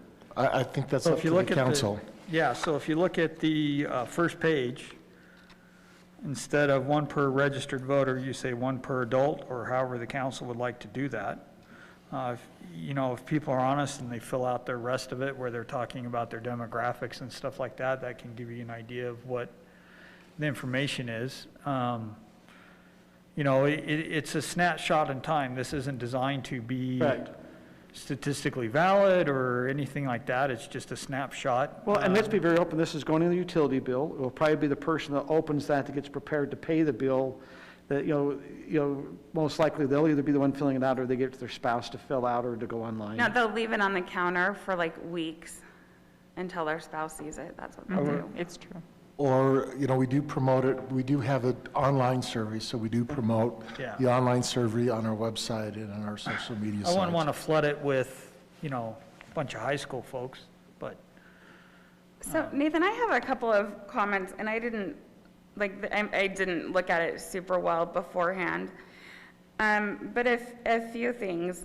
So I guess 2 main categories of comments that I have, but first off, the questions about open space.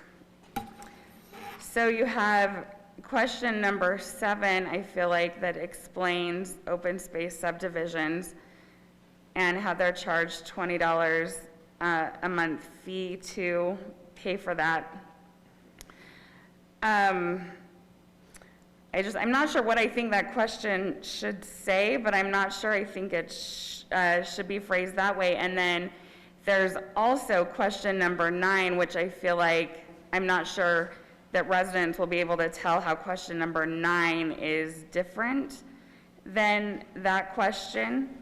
And then we also have question number 16, which I think is an interesting question. I might be more interested to know if people on question number 16 knew about that open space fee beforehand, or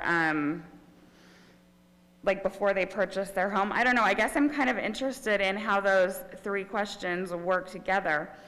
And the other thing that I wonder about this survey is if we're thinking that we're going to have to follow the suggestions of Representative Brammer and eventually change over our road fee and our public safety fee to taxes, then I wonder if we need to be kind of crafty about the way that we frame the questions, because I feel like it's hard to put on here, like, how willing would you be to pay a tax or something for these items when we feel like we're going to have to do that anyway, somehow. You don't want to have a survey where 90% of the people come back and say, no way we would ever do that, and then it's something that we're going to have to do anyway. So I don't know, I guess those are just I feel like, and those 3 questions about open space are kind of spread out on this survey. So if I was taking it, I would have to like go back up and down and look at those 3 questions separately. So I guess I don't really know what my comment is, other than when I looked at it, that was what I saw. But I agree with her concerns, because what we're really doing is kind of beating around the bush. When I read through the survey originally, I thought, well, this is 25 ways we can raise your property tax. And, you know, we may have to consider that if we lose those fees. So I'm wondering if that couldn't be crafted into a question. Gee, if we can't, and I don't know how you do that, because you don't want to assume we're going to lose them, but it sounds kind of like we might. Is there a way to form a question saying, and I'm just saying it kind of blunt, if we lose our fees, would you support raising property taxes to compensate? Because what we're asking is kind of a lot of wish list here. If you like this, would you pay for property tax? Well, I can tell you the answer to that real quick. We don't have to send this survey out, because, you know, anytime we have any sort of survey, I get people that call me and say, I'm on a limited income, you can't raise my property tax, I'm going to have to move to Lehigh, which is funny because I think Lehigh has a higher property tax rate. But so I'm just wondering if we shouldn't, instead of beating around the bush, maybe just put that question in there. The other question I wondered about was So Scott, what question are you? Well, I'm just saying, we're kind of saying a lot of. What are we beating around the bush? I'm not. Well, what I'm saying is, the issue is what Brittany brought up. Well, it's an issue. Yeah, it's it not is. the issue, right? But it is an issue. If we lose our fees, would you support raising property tax? If we lose our fees, would you be more supportive of property tax? raising the sales tax? I would be in or the favor of property Ryan putting that tax? question on, and I'll tell you why. We want to educate before we start going out, because if we start prepping here, hey, are you Yeah. against the road fee? Set Are the you against the expectation. park fee? Are you? They're all going to be yes. I mean, what you're saying is, listen, everyone's going to say they don't want taxes raised. When we go out for this road fee, if we have to go out for the road fee or whatever fee, we've got to be careful in our message, I think, out there, that, listen, we have the legislature, we want to paint that picture. The legislators have just passed this law. We've been paying this $18.50 road fee a month as a fee. We're now going to need to put it part as a property tax. To you, it's you know, it really kind of goes across the board. Are we going to be able to blame it on the legislators, or is it going to be a result of this court case? One or the other. Probably not the legislature, though, because my understanding is that Brady, if he runs the bill, and he may not run it, it would just be specific to transportation, so it would only affect the transportation fee. The public safety fee is another issue, and open space is a third issue, which is arguably a different. Yeah, we've got to be careful. So we do, but we're on the road fee, and Rob can kind of help. The court case, they didn't lose that they can't charge a road fee. What Pleasant Grove, I understand, lost is the way they are charging the road fee. It's disproportionate. They were charging like commercial users different than you know, they couldn't justify how they were changing the fee, you know, out there. But we recognize our road fee is susceptible to things. But coming back to the survey, I think the question is, do we want to educate before we ask that question? We could put it on here, but it's an uneducated question. Well, that's true, but we're just saying, do you want your property tax raised for this or this or this? Well, I'll tell you what the majority of people are going to say. I'd be really surprised if it came and that they want to raise a property. I guess it's just I have a little concern. I think we just want to frame our question the right way, so that if we have to have a discussion about property taxes later, we put it out there and framed it in the right way. And I haven't had enough time to think about what I think the right way to frame it is. I mean, I'm happy to think about that. The way the 3 questions about open space are on here and separated out, and then the way that we talk about taxes, I'm just not sure it's the. Well, there was an open space question on the last survey. We'll just put the open space questions together. You could do that. Number 16, 7. I think it's a fair ask 8. about eliminating the fee, because that comes up all the time, and we get asked about that all the time. I think it's a good question. I think we just got to make sure it's asked correctly, and people feel like they're educated enough to be able to answer it. So, Question 16, what do you want to get out of that? we just want to know. I think it'd be interesting to know if people in the open space actually know they're paying a $20 fee. So on the last survey, the percentage of respondents that replied that they were in open space almost matched the percentage of of people in Highland. So the real versus response was pretty close. So what that tells you is, depending on answers to other questions, that tells you who's responding, right? So if it comes back and says, hey, we want to, for example, we want to raise, I'm just going to throw it out there, okay? So we want to raise taxes to increase open space maintenance, right? Right. And that comes back and says, hey, yes, you live in a open space neighborhood. We know who's answering that question. We know that we have to get messages out to the other 75% of the city. That's what that. So Britton, you brought up an issue. Are you wanting a question to ask, and maybe even Kim, did you know about the $20 fee? So let's assume we asked that question. Did you know before moving to Highland that you moved into open space and had a $20 fee? We can't do anything about it. We could, that question, they could say yes. Now what do we do once we know they're yes? We've thought about, because we put it on a requirement for a title.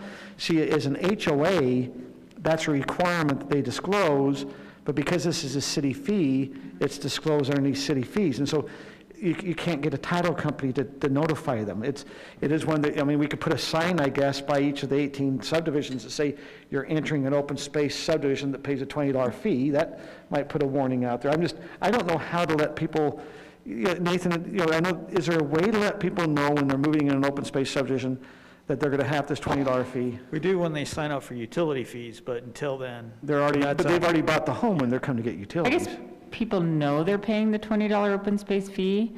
They don't know that not everyone is paying for it. Okay. I think that was one of the things, like, I remember the first time I saw that $20 fee on there, and I was like, oh, that's my park fee, everyone's paying, for the parks. Fair enough. I had no idea, though, that not everyone was. And I don't know if that's something that you want to include in the survey or Well, I not, think but- that question number 7 actually kind of almost helps explain that. It tells you that there are 18 subdivisions where you're paying for that fee, not everywhere else. The one question when we ask about what they would maybe be willing to fund, I would almost like to add a specific line just for Mountain Ridge Park. Does that mean, because, it says, how likely are you to top, or even underneath the top issues, of Highland City, where it says other, maybe before we put down completion of Mountain Ridge Park. It'd be really nice to kind of get a feel. Okay, are you guys okay if we tell them a specific area we're going to raise the taxes, or is for the park? That might be easier than just, are you willing to raise property tax for such and such? I think if you get very specific, if you said for fire or for police or for, and I think some of them we do get that specific, but I'd like the name of the park there. I like that too. So that's in 4, I agree with 10. that. Yeah. But 4 and 10. here's the thing that I think is complicated. So question number 4, how likely would you be to support the city raising property taxes?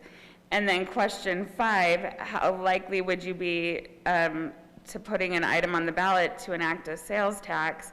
And then we have question 7, what about removing or lessening the fee for open spaces? So it's like right there you've put out 3 different, and then on number 9, a property tax increase for parks, trails, and recreation. So you've already given them 4 different funding options, and I'm not sure, do you think that the average voter is able to distinguish between the 4 different funding sources and decide which one is better? If Aaron was here, who's done this classes on surveys, the best way to do a survey, it might have to be 25 questions. You ask at the very first a certain question, and in the middle you're going to ask the same question a different way. At the end you ask the same question even a different way, and you see if all 3 come back consistent. Now, I don't think we're trying to get, but I'm just saying we have to be careful in our wording to make sure we're not, like if you said, do you want to raise your taxes? It's a no. I think we've got to word it correctly. Are you, it says, please rate the following, or I guess it's number 4, how likely would you to support the city raising property taxes for the following category? And we have those. I don't know if that's where we want to have Mountain Ridge, or if we want it in one of the others where they're willing to fund a fee, or maybe it's that park fee to have it go towards something with the Mountain Ridge. That's our big park that everyone knows that we have not completed. There's a point to be made, I think, and I didn't catch this before, but question 9 is somewhat redundant with question 4, because it's almost the identical question but you're just picking out one category and saying, would you be willing to raise it for that? So that's a little bit redundant. Maybe there's a purpose to that. The idea here was to try to capture the issues the council has talked about. I mean, as I mentioned in the email, there's no pride in authorship here, and we may not have caught everything that you want to ask. Maybe we're not, maybe they don't. Well, one of the concerns has been maintenance. Maybe we could ask, maybe we say this past year, the council has focused on maintenance and has, you know, done the following. How do you feel the maintenance over this past year has improved? You know, I mean, but we educate saying, hey, this last year, the city council put an emphasis on maintenance. The staff started mowing weekly, you know, versus 10 days. They've tried to mow more native. Did you notice a change? And that's a positive, but I mean, maybe we're just trying to also educate what we did. There's an educational component to that. The one way to measure that, absent that question, would be to take a look at 6, and that's a question we ask every year. And so we can compare year over year how we did that, Erin did that the last time she presented. And if that rating goes up, then... I'm just worried that they're going to have years of saying it was always been negative on maintenance. Well, actually, like road maintenance has progressed. Yeah, that's true. On the survey, and some things have moved up. Yeah. So, but anyway, that just, I'm just no saying, right or wrong. as a council, what is it we really want and what have we focused on? There's been open space maintenance, trying to take care of some of the things. I mean, you know, is this reflective of what we have kind of said as a focus as a council? Do we already have the information we need? Do we need any more information to help us out? Isn't that what the survey is, to help the staff and to help the council? Yes, and so the ones that I think are critical, there's some key questions that we've had every year, and I think keeping those is good because then you can look year over year. So like, what do you think of elected officials? What do you think of staff? How do you rate our service levels for the different services? Those are questions that we ask every year, and I think they should stay there. The other questions are really for us, you, on policy things. So can I bring up something here? Yeah. This may be a sore spot, and I'm sorry. So I don't understand the purpose of question 8. The council voted on December 3rd, 2019 to surplus the Wilmington Trail. A petition was raised, and that petition, a referendum, basically put it to public vote. So we should have a vote on that in November of this year. So I'm not sure why we're asking people to answer that question now when they're going to be voting on it in November.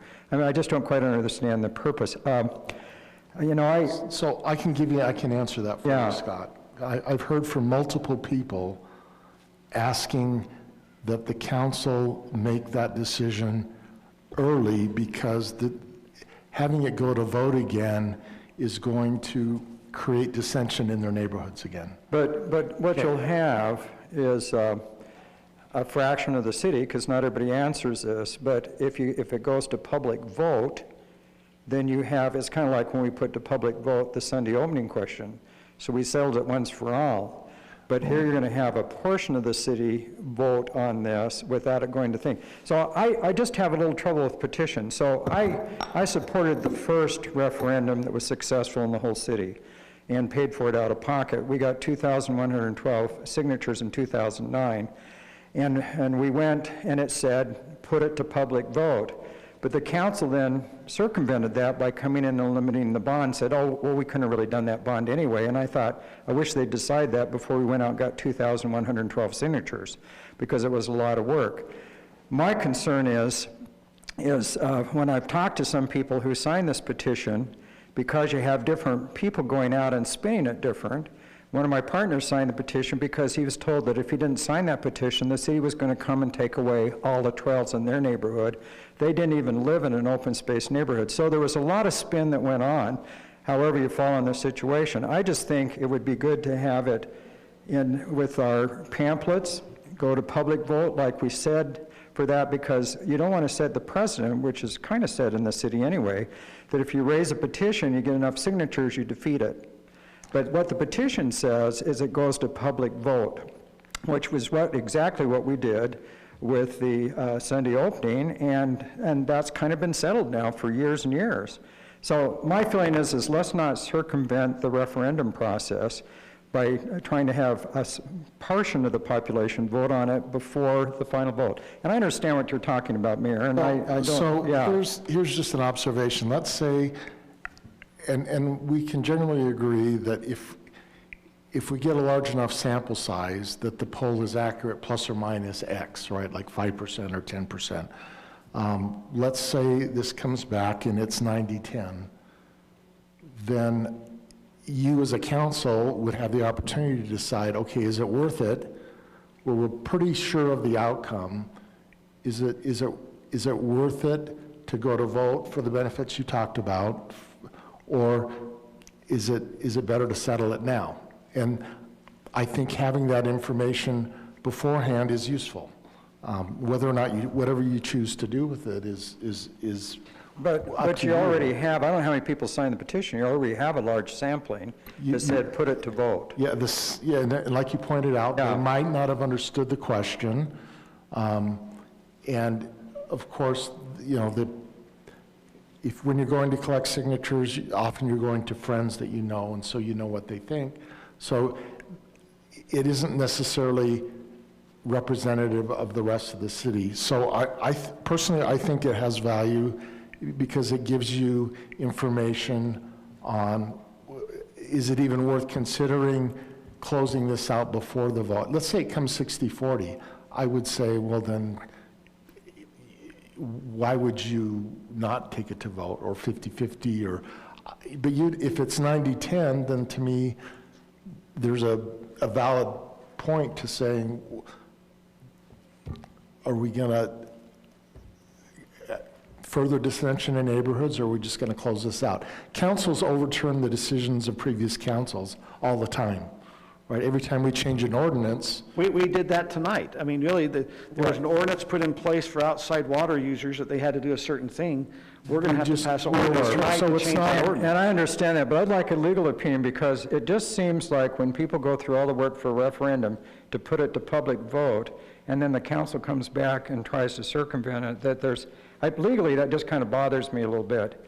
I agree. I think we ought to get some legal. I mean, the referendum was, we're going to put it to public vote, so then we're going to have a questionnaire that is going to probably be answered by a fraction of the city who's going to make the decision. I just don't know what you think. So, legal-wise, the council can always undo its own decision until, you know, there's a contract or rights have vested. In this case, there was a decision that was made. It hasn't gone to that point, you know, contracts haven't been signed, so the council could undo it. You see this often, it usually more comes up with initiatives, you know, like the marijuana initiative, you know, statewide initiative, it gets passed, the state legislature adopts their own version and immediately changes it. I've seen it with other referenda regarding rezones, where, you know, developer comes in, they get a rezone, the residents put it to a referendum, and the developer says, we don't want to wait 2 years for that to go through, we'll just, you know, undo it, let us just go forward under current zoning. So it's legal to do. As a policy matter, that's your call. I mean, there's a lot to be said about why not get a vote on it. One way to look at it is you could, as a pure statistics question, it'd be interesting, just curiosity-wise for me, to see what kind of split you would get on your survey versus the actual vote, because that might tell you how widely effective your survey is versus the vote, because the vote's going to be more But the mayor is saying if the survey goes a certain way, we'll eliminate the vote. Well, That's what it's I'm your hearing. call. No, I right? think it'd be up to the council. I think really this question, if you really, is the council, if they got a strong read on the survey, is the council willing to say, you know what, we see that this is not going to be passed, or we, you know, my feeling is, you know, as we hear from the residents, and it might be those who I'm talking to, and Scott, you might be hearing from different residents, but the residents I've talked to, they've all pretty well said they'd like not to dispose of the trail. But that might be those who talk to me. I mean, Well, the ones that really want to dispose of the trail live in Wimbledon. But, and I'm sure that the vote's going to go to keep the trails. But it's just from a procedure manner or process, it just seems like we're going to set up the precedent in the city that if you don't like something the council does, you get enough signatures, it's over with. And I just think what that petition does is say we're going to put it to public vote and let everybody vote on it. But what you're saying is this group of people, even if it's not, because with petitions and stuff, it's always spun. How can I say that? Okay. So you can go out and spin it any way you want to. You get enough signatures and you've defeated the council vote. I just think it'd be nice to just, like we did with Sunday opening, it went to public vote. It was like, 53 to 47, I don't know, 54 to 46. 46. Yeah. So now that's a settled thing because we said the people voted on it. So if you have people vote on this in a public vote, you'll say, okay, we're never going to surplus any trails. And we've already decided that as a council anyway. So, I just don't know the purpose of this. Yeah. Well, I told you what the purpose was. You can agree with it or not, but that's one of the purposes, is to get a sense for where the people are and give the council an opportunity to say, does it make sense to go to a vote or not? It doesn't demand a specific response. It just gives you more data. If it came back 80-20 and you decided to let it go to a vote, it would be really interesting, as Rob pointed out, to see, okay, let's let it go to a vote, and then we'll see if the percentage matches. And that's educational too. So the question I have though is, we can eliminate and do all these things because councils do that. But when the referendum was to put it to public vote, can we just say, hey, we're not going to do that? Yes. We'd have to overturn that other council's decision. Yeah, if you can, basically, the referendum is a request to, don't do what you just did, council. It can't go into effect until we approve it. And most of the time, by the nature of the petition, it is people who are challenging the city council's action. The council can take that as a sign of, hey, you got 11% of the city, or whatever the percentages you have to in order to get it to a referendum. And as a policy matter, the city could say, that's enough for us, we'll just, we'll repeal our own ordinance, whatever that is, whether that's a rezone, whether that's the disposal, or the council can say, great, you got enough to cross the threshold, we're going to proceed and just wait to see what vote comes out. That's just for the council. So the referendum does not legally make it so we have to have a vote? Because I thought that was the referendum said, we put it to vote. You have to have a vote unless you just undo the ordinance that is being referred. The whole point of the referendum is to undo the council's action. Well, I understand that. So either you approve the petition, they say, here's our petition, we want to undo this and vote on it, and the council could say, fine, we'll just do it ourselves, we'll just undo it. Or the council can say, all right, we'll put it to a vote and see whether people want to undo it or not. You just can't proceed with what you are doing until you hold the election. Does that answer the question? Yeah, I think that's helpful. Okay. So, a change of subject. Nathan, when is the deadline to get our bill out to print?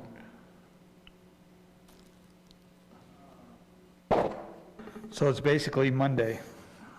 We have to have the draft to printers and stuff on Monday, so. So by Thursday, we have to have this done. And this isn't something the council votes on. We could probably stay here quite late and debate what's in it, what's out of it. Let me propose that if you have questions that you want revised or questions you want eliminated, that you share that with Nathan and Aaron and copy council on it so that you can have a discussion on that. Do I need to add the one about Mountain Ridge, try to find what the question would be? And then agree via email so that by Thursday, it can be finalized and ready to send to the printer on Monday. So we're working on a timeline, a deadline here. I think all of the comments have been fair. I think the question about whether or not to include the referendum is a fair question. So that one of the emails that comes in could say, I would like to see this eliminated. If 3 council members would like to see it on, then I think it stays. But just provide your input, and then staff will, and if you object to something somebody says, then be sure and note that. I don't necessarily want to see, personally, I think the fewer questions, the better, because I think we need to have the same ones for continuity, but there's flexibility on the other ones. Like number 6, to me, I'm just going, man, that's a long question. I mean, you don't think it's a long question, but it is a long question. Well, it's been there, it's there every year, so it does give us a sense of where we're doing well, where we're not doing That well. looks here, I think when the survey came, it was more of a little check. I can't remember. Right, it's easier, actually, when it's in the survey, it's easier to deal with, because you're marking circles or something where it's, so those are my thoughts. Okay. But are there issues that you want to continue discussing on, or questions you want? I think it's fair game, but I'm just going to go back to 8, just 1 second. If I was someone in the city and read that, it sounds like the council surplused all the parks and all the trails in Wimbledon. And that's not what the council did. So how would you But I think there needs to be some explanatory material in there. It was the trail around the periphery, and it says in December 19, the city council voted to approve the removal of public trails and park and open spaces in the Wimbledon subdivision. A citizens group filed a referendum to overturn the council's action. What would be your preferred outcome? Is there something more specific, or is that not? Well, yeah, it sounds like we surplused all the open space and all the parks in there, and we didn't. We just did this outline, or the trail around the perimeter, which involved, and I just think you're going to have more explanation in there, because we didn't surplus the main park in there by any means, and we didn't surplus most of the trails around that park. We surplus the trail around the rim. And so, I just think it's kind of misleading, because it sounds like we surplused everything in that neighborhood. That's why I have trouble with this. Approval of the removal of outside public trails. Or we could say X amount of trails out of X, so X miles of trail out of Y. So I think that's a fair ask. Or say we kept the main park, but we surplused, because it sounds like you surplused everything. I was reading the outer part of the public trail, parks, and open space, the outer area. I don't know. And that's actually what I think is a really good point. I just didn't see it because I knew too much. So that's a fair ask, to have staff go in and be more specific about maybe what percentage of the parkland or the open space and what percentage of the trails are being removed. I think that's fair. Yeah. Because we know that. We know it, but they don't. But I think the staff can, that's not a difficult number to get, because we already know how much land we were surplusing, because we knew exactly how many acres we were asking to Like how many feet of trail? I don't know. How many feet of You don't trail. want to get too complicated. No, but you got to be specific. Say, you can say 60% of the trail and 20% of the open space. We can calculate that out, but I think people need to know that the main park is still there. That's fair. So good input from my point of view. Yeah. Any other feedback? So, Mr. Wesley, since you've been here all night, I'm going to give you a chance to contribute in some way if you want to. Oh, you go through the night and say yes, no, no, no, yes, yes, no. I know the answers to these. Yes, you've been here. You've earned it. No, you only get 2 minutes. That's way too much time. Okay. I just have a quick question.